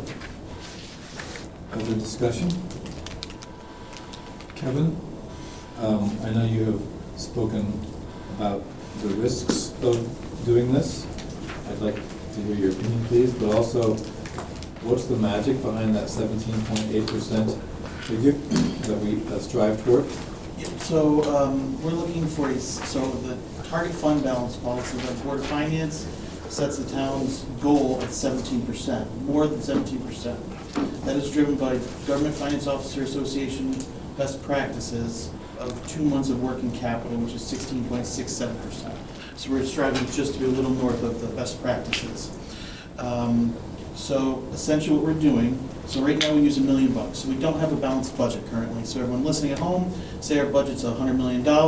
Right now we're budgeting for 99 million revenue, $1 million from our piggy bank, the savings account, rainy day fund, now it's called fund balance. Really what we're doing though, that's gonna have to be paid back in the future at some point, right? Because you're expending more money. So by doing the 2.2 million, we're just deferring the cost in the future. But one of the tasks from the last board meeting was to go through our municipal comparison worksheet and rate us and kind of see what the other towns are doing.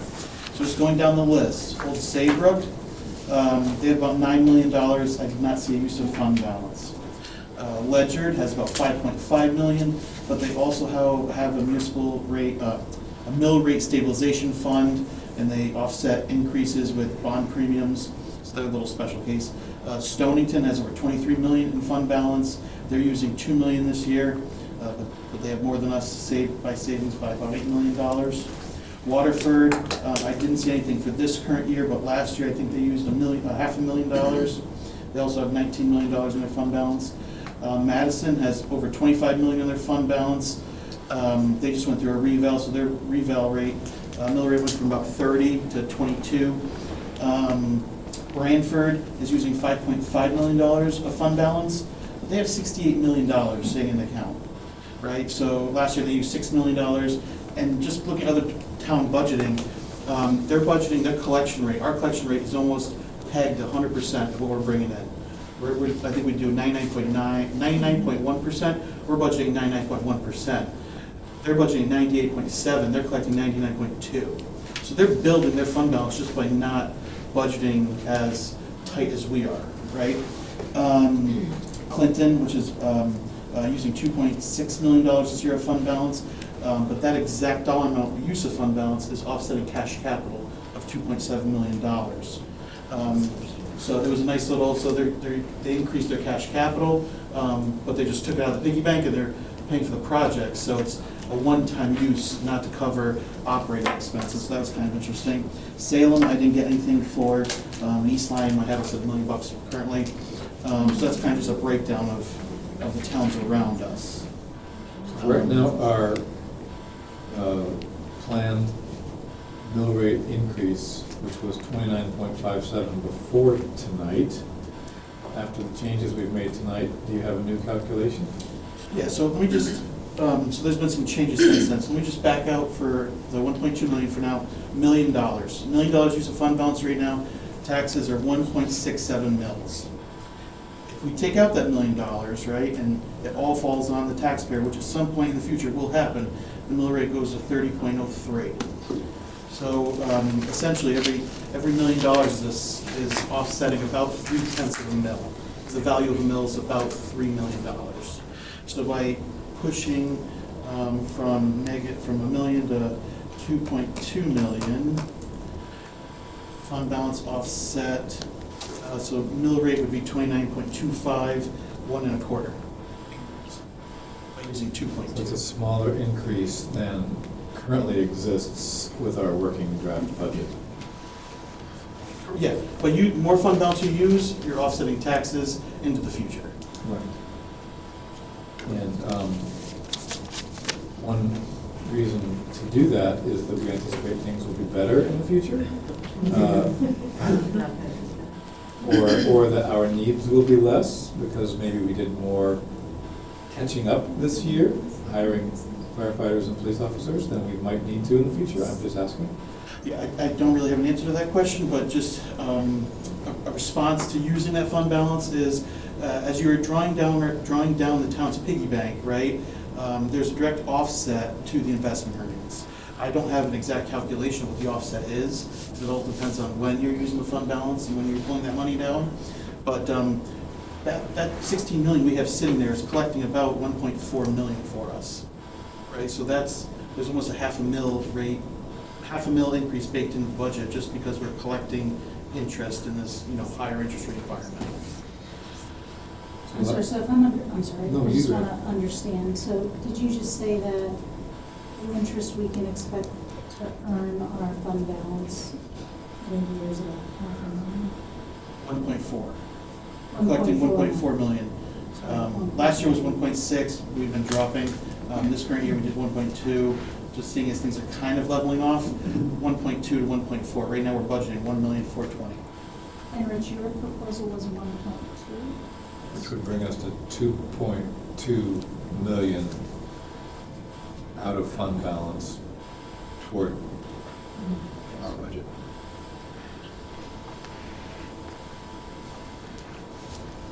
And I just want to be clear, so with the 1.2 million that Rich is proposing additional added, what does that do to our budget gap?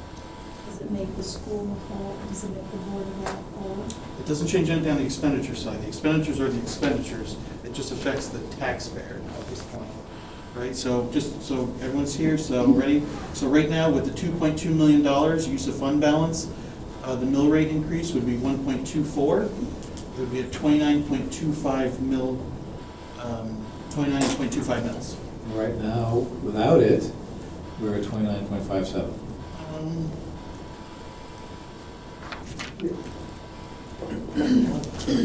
That's where we were before tonight. But we've made some changes. So with the changes you've made, if we take out that $2.2 million, your mill rate's 30.03, mill rate increase of 2.02. So you're deferring essentially 3/4 of a mil to some point in the future. You just said taking out the 2.2, but leave that 1 mil 1 mil? that you had in there. Leave it 1 mil is 29.68, 1.67% increase. 1.67 mil increase, sorry. 29.68. That's currently where we're standing right now. 29.68 tonight, based on the changes that we made in Correct. tonight's budget. Correct, yes. Discussions. Increase in cash capital, so right now without Rich's motion, budget as it stands, 29.68, 1.67 mil And increase. if we accept Rich's motion, we go to 29.25. Like you said. Yep. Make sure the math jives. Yep. I don't know. Other opinions? That's a reduction from 29.68 to 29.25 if we take Rich's motion. Yes. Correct. I mean, personally, I don't think going from a 29.68 mil to a 29.25 mil is going to be discernible for most residents. If we were to use additional funding to close the Board of Ed gap,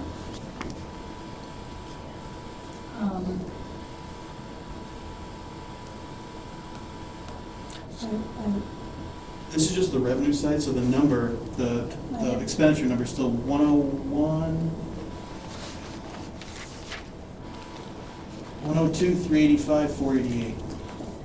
I'm sorry, one more time. 102, 102. 385, 488. Perfect. For tonight, it was 102, 255, 376.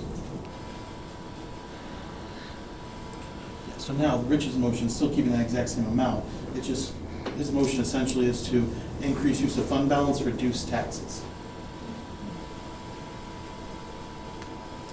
So budget-wise, nets to zero. All right. Any other questions or discussion? And if we leave that money in there, we get interest. Yeah, interest, helps your bond rating, yeah, so. What would be the difference in interest that we would get? I can't really say exactly because it's not like we're using the use of fund balance day one. You know, by the end of the year, I would need it. So it really wouldn't probably show up in this budget, it would probably show up in the future budgets. You said it was 1.2 million in the past year, and it's been going down probably because rates are It's been stabilizing, down. yeah. So by taking money out of fund balance, it's not gonna go up, the amount of interest is only gonna go down. Correct. You don't know by what percentage, but down. Yeah, it's also subject to the Fed funds rate, so as this, Fed changes interest rates, it affects us. So I'm probably not thinking clearly because it's so late, but I just want to go through this one more time. So right now, we have $1 million from the fund balance that is currently in our budget. Correct. And it's closing the gap because we have a shortfall in revenue. And it's allowing us to We use. budget that shortfall. We've got, if I put a zero there, taxes would just go up by the proportionate amount, right? So the number's not gonna change. It's always gonna be, unless we make a motion to reduce the expense side of the budget, we're always gonna be budgeting for 102,385,488. Rich's motion is just saying, let's take $1 million out of taxes. We're not gonna collect $1 million. We're gonna take $1 million out of our savings account. So the collection rate would go from 5.5 to like 5.3. So that's where you see the reduction, right? It's still the same exact budget amount. It's just allocating who's paying what, whether your savings account or you're collecting more, levying more in taxes. And the numbers that he was telling us at the beginning of this discussion were how much the other towns around us have used from their savings accounts. So the average savings in those towns is 20,636,000. So we were 4 million short of the average. All right, so unless there's further discussion, let's have the vote.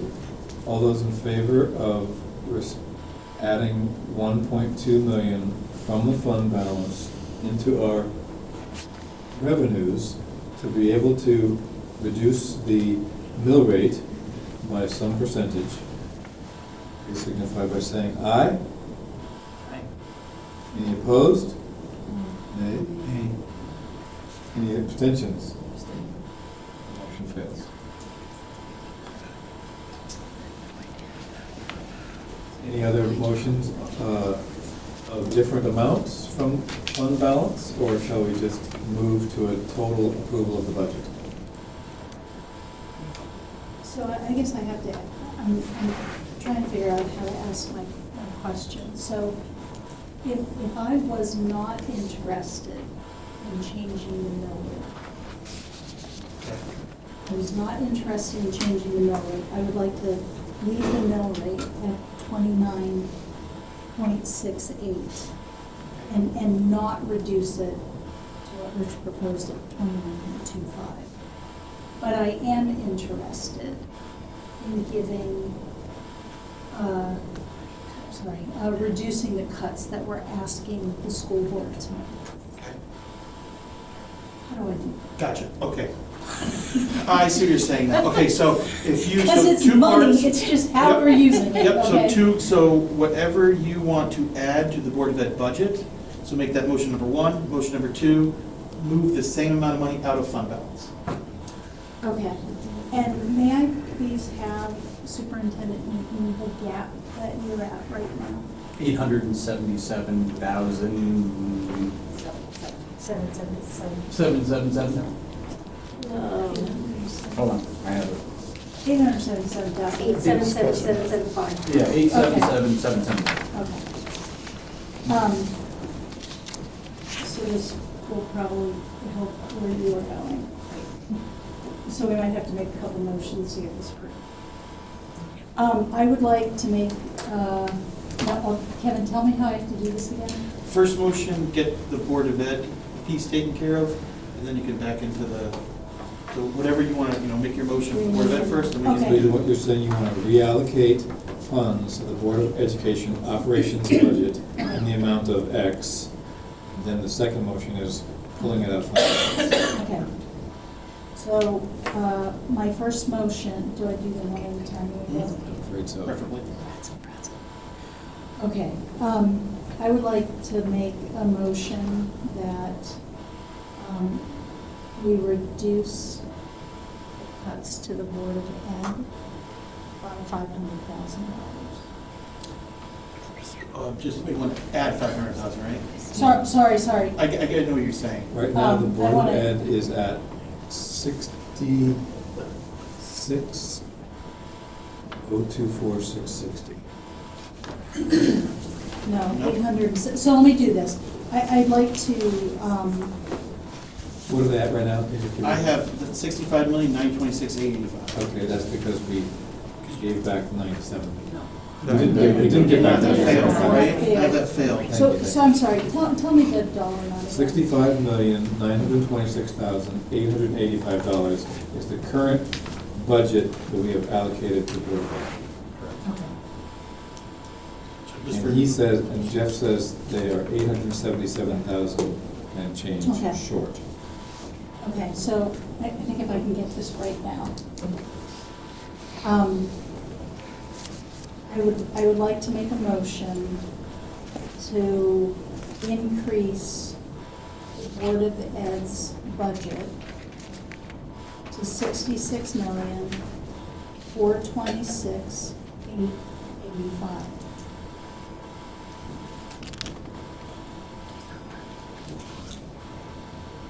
That's $500,000 higher than they are right now. Correct. Is there a second? Second. Moved and seconded to add $500,000 to the Board of Ed operations budget. Discussion. It's just kind of frustrating, we've been around this so much, and we've got such a good balance between what we've done with the town budget and the Board of Education budget. I'm really content to kind of keep things where they are, because we could keep going around for eons about how to do this, and I think I'm very satisfied with where we are with the Board of Education budget and the town budget, and we can give more reasons on that if more discussion is warranted. That's where I sit on this. The difference I'm hearing is that the original $300,000 increase that Lauren recommended, we were not necessarily going to draw it from the fund balance, thank you for that word. This time, I'm anticipating that your next motion is going to say, we're gonna pull that 500 out of fund balance so that we can give the Board of Ed the 500. Got that right? So that's what's different, Barry, to me. Source of funds. Further discussion? Yes. Okay, we already voted down the 300,000 increase that Lauren proposed. And this is more than what Lauren had proposed that we voted down. We were told very clearly by Kevin that it's not a good idea to take from fund balance. Didn't tell anybody. Okay. No, I know. I'm drawing conclusions Yep. from all the reasons that you gave, and I know that I have always proposed drawing from the fund balance, but people voted against doing that. And we're still looking to take, a fairly substantial amount from the fund balance. We voted against a $1.2 million pull Right. out of fund balance. Now, there might be a $500,000 pull out of fund balance. And Rich, my response to your motion was that it was taking the mill rate from 29.68 to 29.25, which I do not believe would be discernible among our residents. So from my standpoint, I don't know why we would do that. I think what is discernible are the cuts that Superintendent Newton presented today. I think that is very disheartening. Other discussion? I'm in agreement with Kim. I think I'm concerned about cuts to staffing and the effect it's going to have on our children and our school system and just the ripple effects of that. I think everything we heard this evening was that our teachers are under a lot of stress. It's already tight, and my concern is if there's not funds restored, we're only exacerbating that. And I'm not in favor of it, so I would be very much in favor of restoring funds and then from the fund balance. You want to comment? Go ahead, please. And I would be in agreement with Barry and with Rich in keeping things the way they are. Rich? Okay. When Dr. Lund had given his presentation on the computers or technology acquisition plan, it was originally a little bit north of 500 million. And then with doing a little bit of 500,000. Thank you. Yeah, that's a big decimal point there. Thank you, Jeff.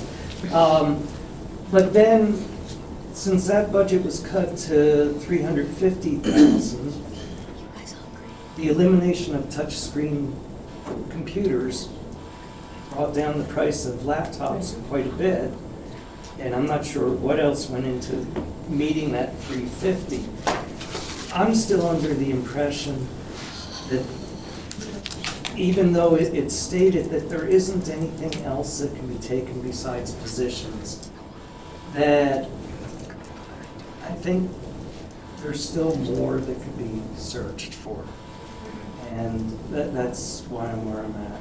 And I feel as though if it's not right to take from the fund balance, be it 1.2 million, in past years I've asked for $500,000 and been not even getting a second. That it still seems if you're going to go by that principle of fiscal responsibility, then we shouldn't be taking from the fund balance. And your proposal for $500,000 for the schools, if the second part of this operation doesn't occur, that's a $500,000 increase to our taxpayers. I swear that I will make the second motion. I know you'll make the second motion. I'm pretty sure if the first one does, the second one will.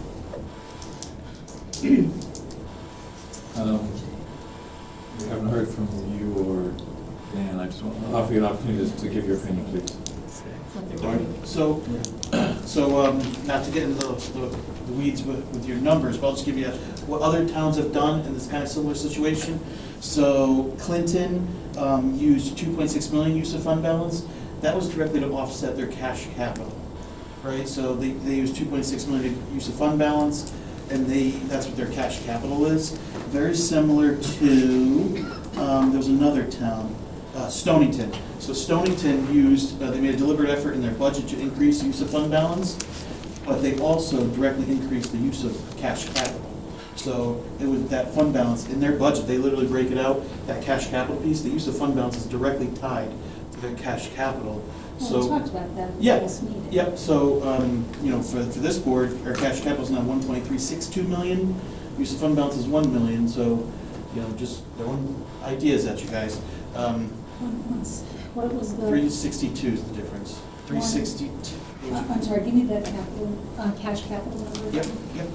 1,062,951. 1,362,951. Perfect. That's our current cash capital. Motion on the table, however, is to add $500,000 to the Board of Education operations budget. And then your second motion, should this one pass, Yes. is going to be to pull it from fund balance. All right, we haven't heard from Dan. Yeah, so, and I'm not gonna talk about the numbers so much, but Kevin has such great command of the numbers, but there was something you said, Kim, that I thought was informative and very interesting. to me. And that was discernibility, the concept of what can you discern.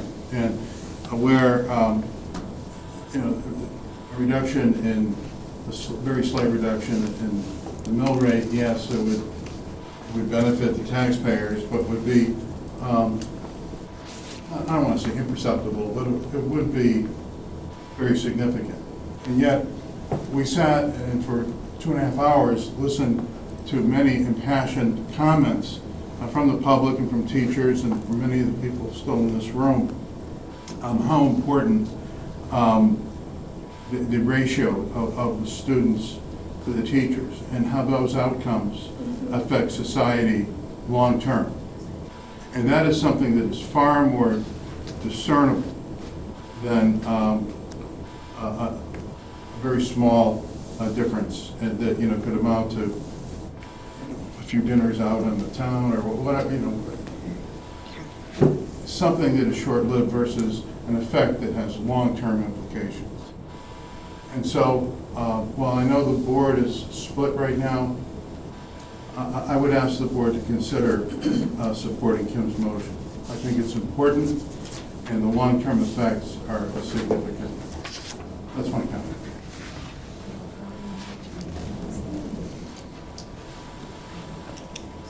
Any other discussion? Just hypothetical. Yep. If I'm running my numbers, please cross-check me. And since you're leading me down this path, if our cash capital right now is at $1,362,951, I have that number right. Yep. If we added to cash capital, just by stroke of luck, roughly, the police vehicles at $170,000, which is in the 5-year bond bucket. Mhm. That would get our cash capital to a little over 1.5 million. Let me keep going, make sure I get this right. So Okay. if we were hypothetically to fund the cash capital of 1.5 million with the fund balance, like other towns have been doing, what is the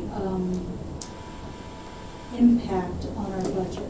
Does it give us, I guess, what amount would it give us to restore the board of Ed school budget? Would it give us that $500,000 roughly? Because we've got $1 million in the budget for Yep. fund balance right now, right? Okay. So we're moving sources of money. If you know what I'm saying, Ken. Are you following me? I'm probably not explaining it very well. Explain it another way. Okay. You want to offset? You want to offset? Yeah, what I'm looking to Yeah. do, so we've got $1 million plug Yep. in our current operational budget Correct. using the fund balance, I get you. okay? We want to get, my motion is intended to give $500,000, right, to the Board of Ed. Yep. Okay, 1.5 million. So if we have capital of 1.5 million for Gotcha. cash capital, and we fund the cash capital out of our fund balance, Yep. it should give us it should give us 1.5 million in our operating budget. So 1.52. You're adding $500,000 to, Yeah. We're already at 1,362.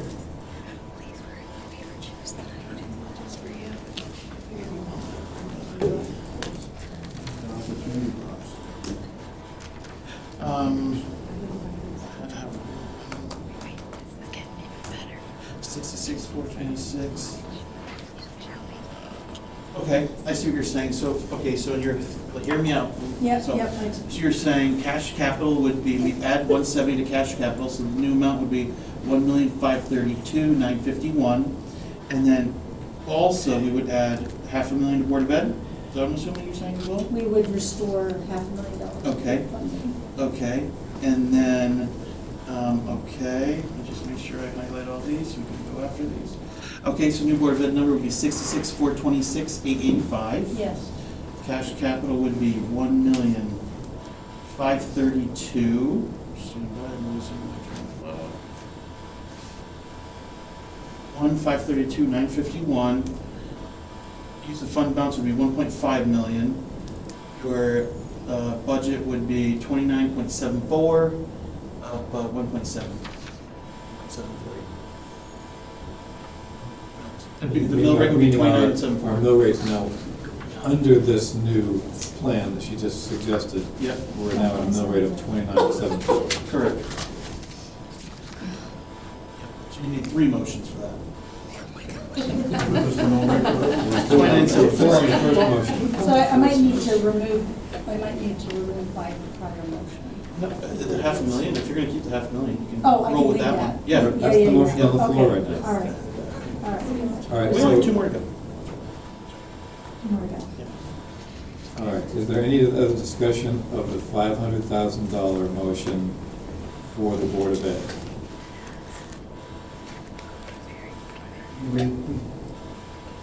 We kind of like come to a place on this, and kind of was saying that, you know, the rationale of getting it out of the fund balance is not a good fiscal thing to do. You know, so we should consider that, and otherwise we can keep going on and on. There's some other reasons behind this, but that's all I'm gonna say. So Gary, no, but what I heard Kevin say is that several other towns in our southeastern Connecticut are using their fund balances to pay for capital. It's a different use of funds, right? It's looked at differently by bond agencies. Their fund capitals were higher than ours. Their Fund balances. Their fund balances were higher than ours. Not all. Yeah, I would, it's a mix. The average is 20, right? Million, 1%. But I would say that $20 million is skewed by the Right. $68 million Correct. by Branford. Like, that skews the whole thing.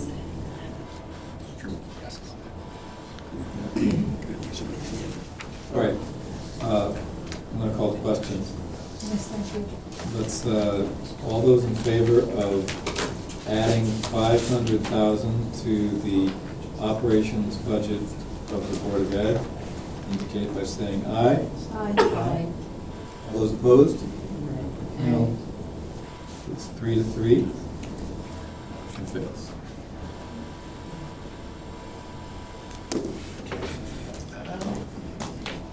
All right,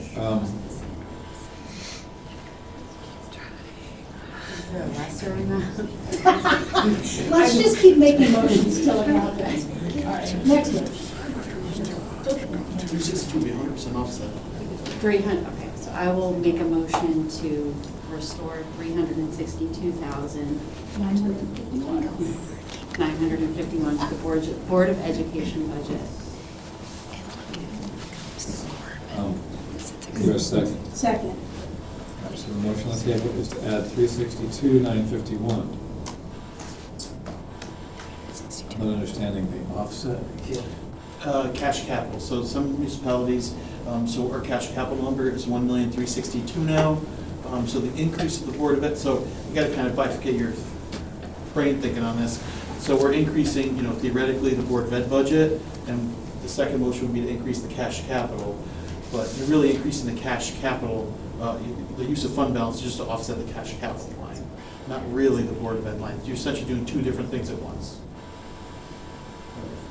Makes So sense?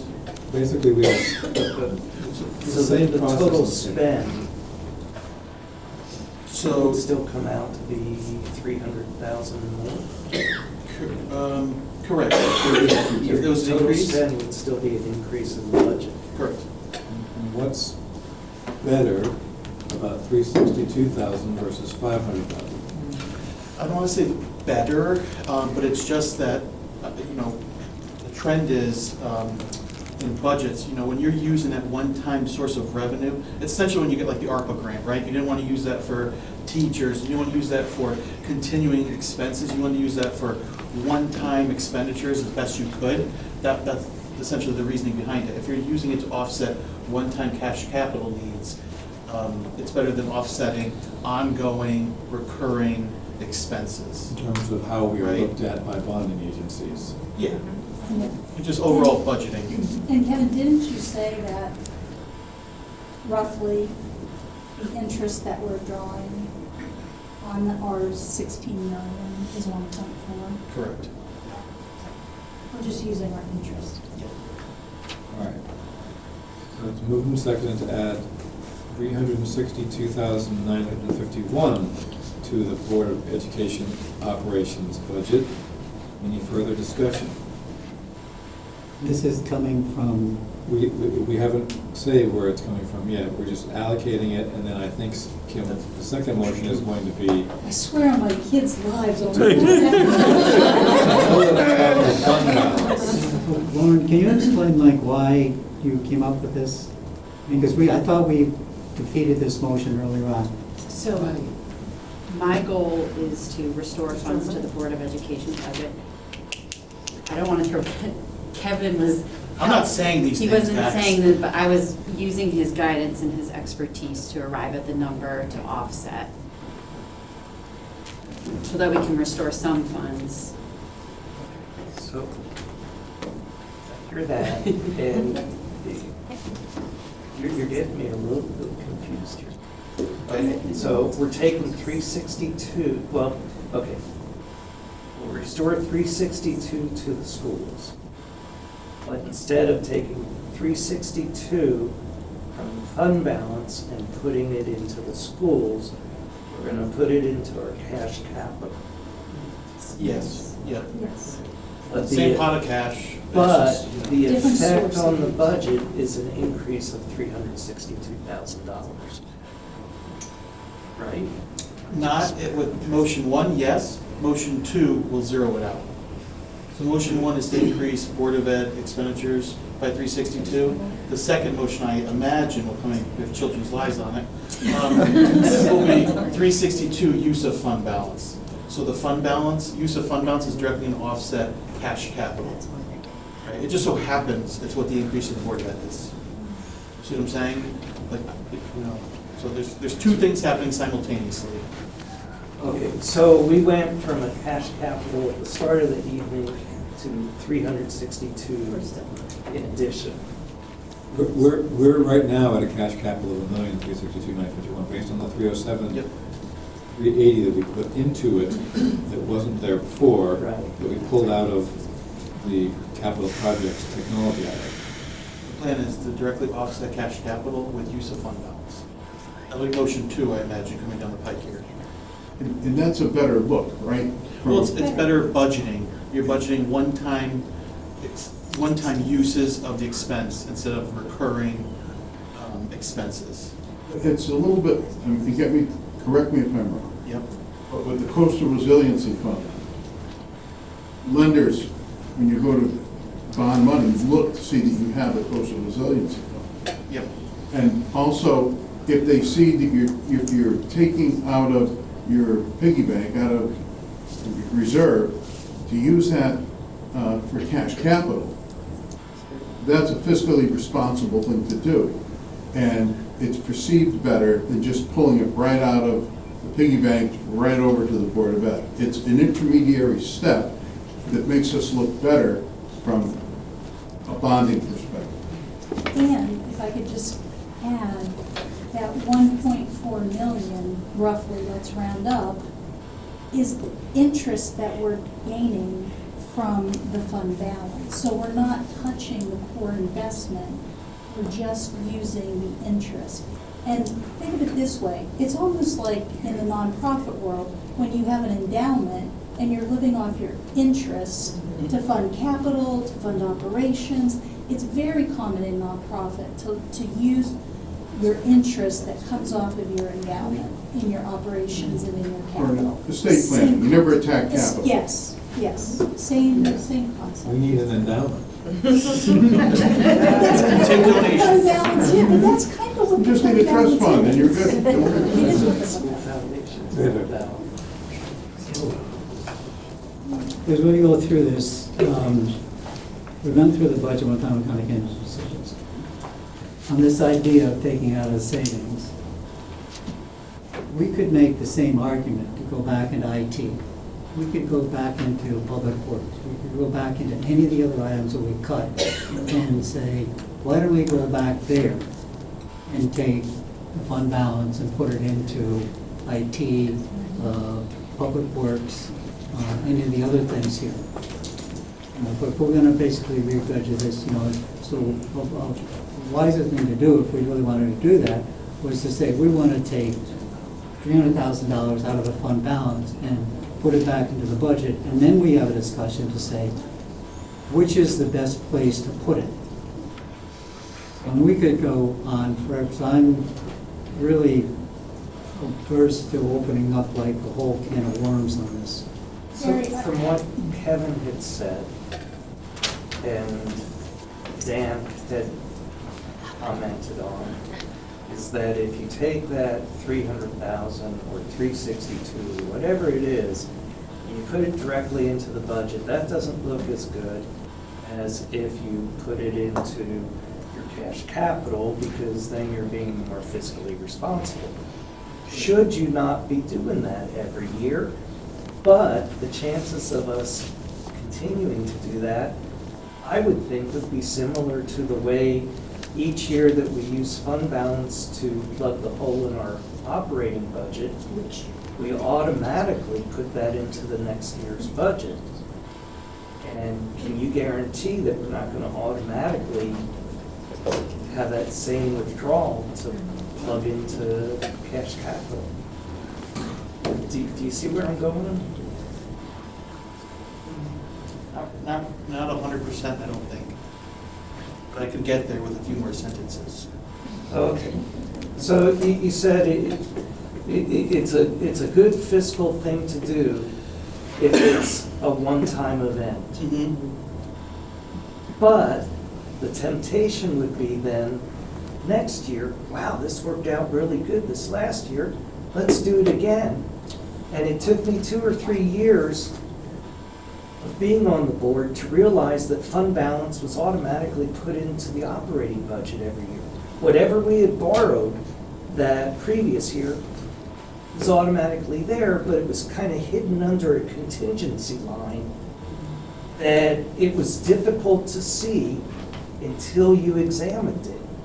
And I just don't want us to get into a habit of continuing to use that, okay, we've got the interest built off of the capital, that's our fund balance, and we can go ahead and use that interest to pay off other things, but yet we won't ever reach that 17% goal that was put into our board objectives. There's another way to get there. Yes. So if in the next budget cycle, you reduce the collection rate, like right now, we're what, 99 point, what are we at? 99.1. So if you take a more conservative collection rate, 98 point something, that will replenish, that difference will replenish the fund balance. And, the hope will be that paying off, using cash capital to pay off some of the outlying debt, that'll put us in a little bit better position than we are as we sit here tonight. And that will allow us, with the reduction of debt service, to put that difference back into the fund balance by reducing the projected collection rate. So there's a way to start restoring that fund balance. But we have to have the discipline to do that. I thought that we had made a move up to the higher collection rate because that would decrease the taxes. wasn't that? And what you just said is opposite of that, Dan. It ends up, if we get the higher collection rate, that difference ends up in the fund balance. My only problem with that, though, is that reduces the town's revenue, which means we have to shrink our expenses, which we've proven we're not good at. But- Like, But we should. but if we're, and this is a larger, but if we're using cash capital to reduce future obligations in the 5-year bonding, I love it. but by doing that, we're going to reduce our debt service line. Correct. And so that incremental, that difference, that by doing, as I suggest, using a lower collection rate, ends up putting that money back into the fund balance.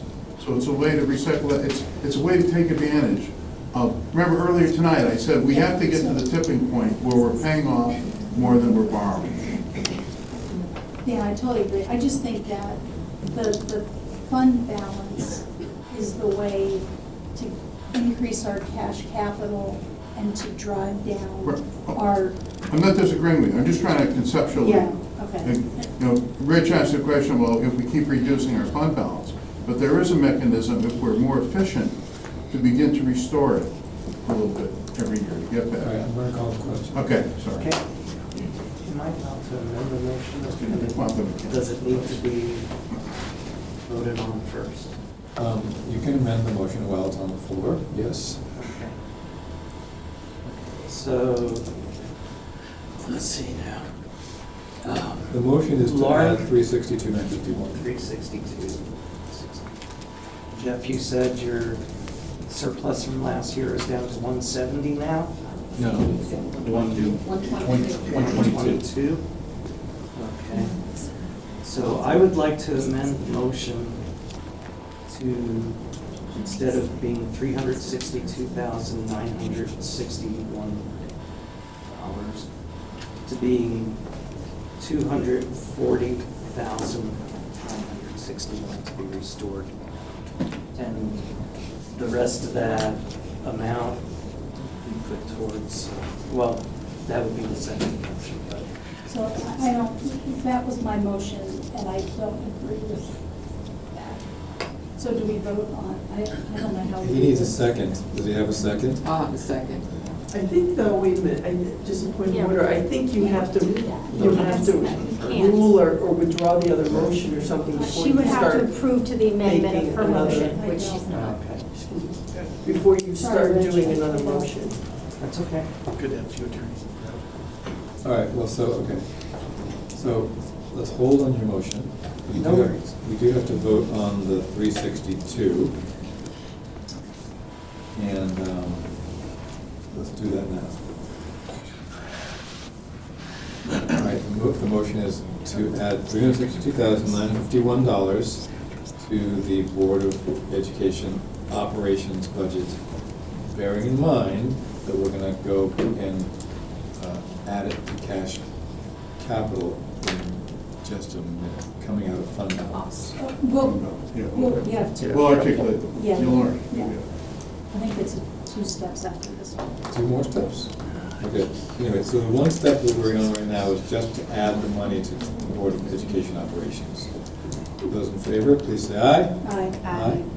Those opposed? Opposed. Abstentions? Abstain. 3, 2, 0. 3 to 1, it passes. Okay. Pass. No, that fails. We have Because an abstention is like a no. No, No, it doesn't No, count. it doesn't work that way. abstentions It doesn't count. 3 to 2, and 1. What? Three's not a majority, it's 6. We have.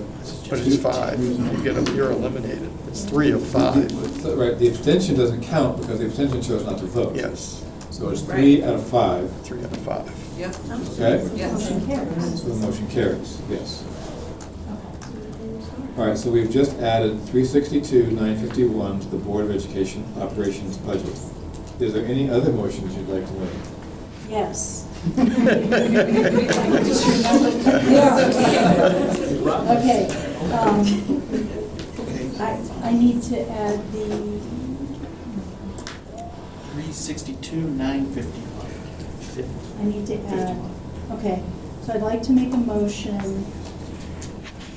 to add 362,951 from the fund balance for use in cash capital. Account number 49500. Okay, is there a second? Second. Moved and seconded, discussion. So this is just putting what, We're gonna fund the 362 we just gave to Board of Ed Operations out of That's right. fund balance into cash capital. and that's not gonna have, that's not gonna have any impact on the mill rate? It is, but it's a better thing to do from the perspective as has been So explained that to us a couple stands times. discernible point.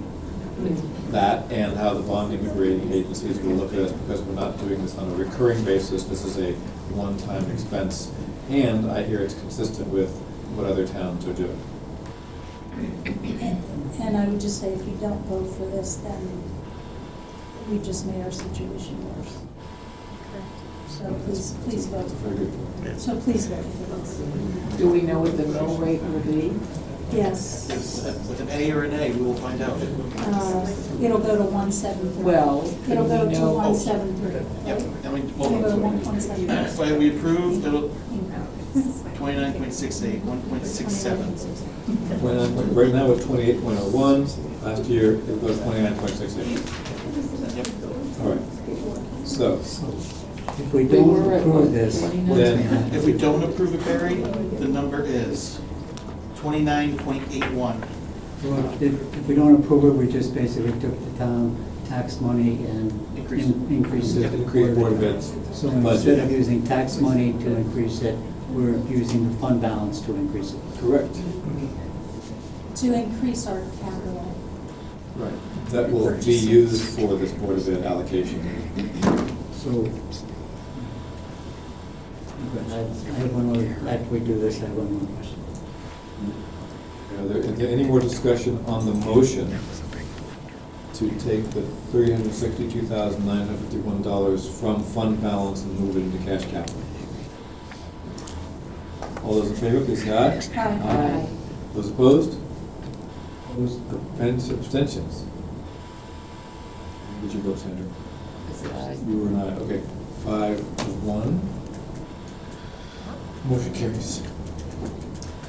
Okay, and Barry, you said you had something else? Now, having done this, does this mean, could I set up a motion to move $100 million out of fund capital into townwide communications? 100 million? Because we cut,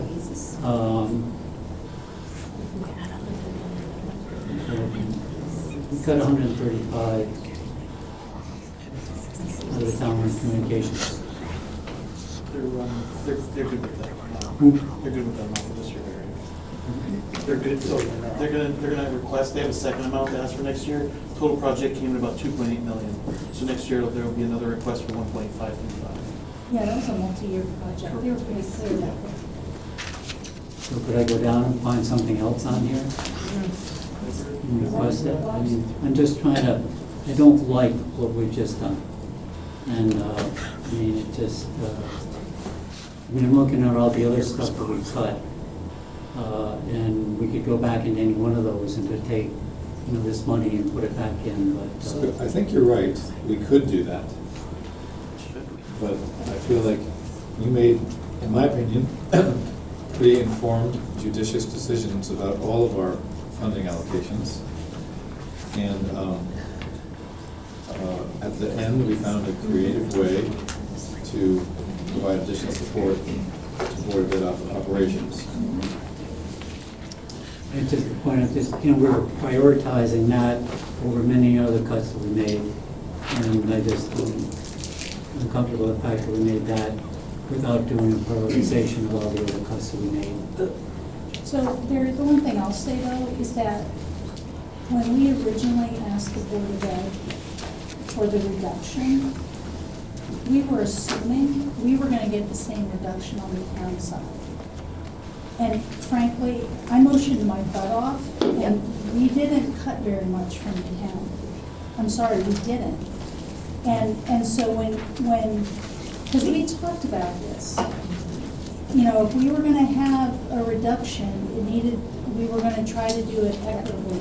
And we didn't deliver on the town side. I'm sorry, we didn't. We cut 2,848,795 from I'm the not town, sure this is- and 1,997,785 I'll from the draw Board my of Ed. comment. All right, I don't wanna, I think it's an interesting discussion, I don't think I wanna have it at 11 o'clock at night. So Kevin, where are we with our final budget So we need numbers, please? we need two motions left. You have to approve the operating budget as a whole, and then we need to approve the capital projects budget and send those to the town meeting. So where you are right now for a number, 102,748,439. That's the current expenditures of the whole town, $102,748,439. Perfect. And then the second thing we're gonna do, can we just talk about it after we finish the first thing? Yep. All right, so I entertain a motion that we vote on the final proposed budget for 26-27 of $102,748,439. So moved. Second. Moved and seconded, you got you. He did. He deserved it. He's been on Any it. discussion? All those in favor, please say aye. Aye. Any opposed? Any abstentions? We have a proposed budget. All right, Budget down. and then what's the last thing we have to do? We have to go to capital, We have to approve the capital budget as well. and that has, we have the total capital budget. Capital yes. bu- Now that we've taken out 350, what is the new number, please? So, just to clarify, we didn't take out the 350, we just moved it to cash I capital. didn't mean to be so quick. On the record, I just want to make sure. Take that. Yep, okay, so total capital projects, $5,887,275. Okay, thank you. So I entertain a motion that we approve the capital projects budget of $5,887,275. Is there a motion? So moved. Seconded. You guys are a team. Discussion. Moved and seconded to approve the capital projects budget of $5,887,275. All those in favor, please say aye. Aye. Any opposed? Any abstentions? Motion carries. I entertain a motion for adjournment.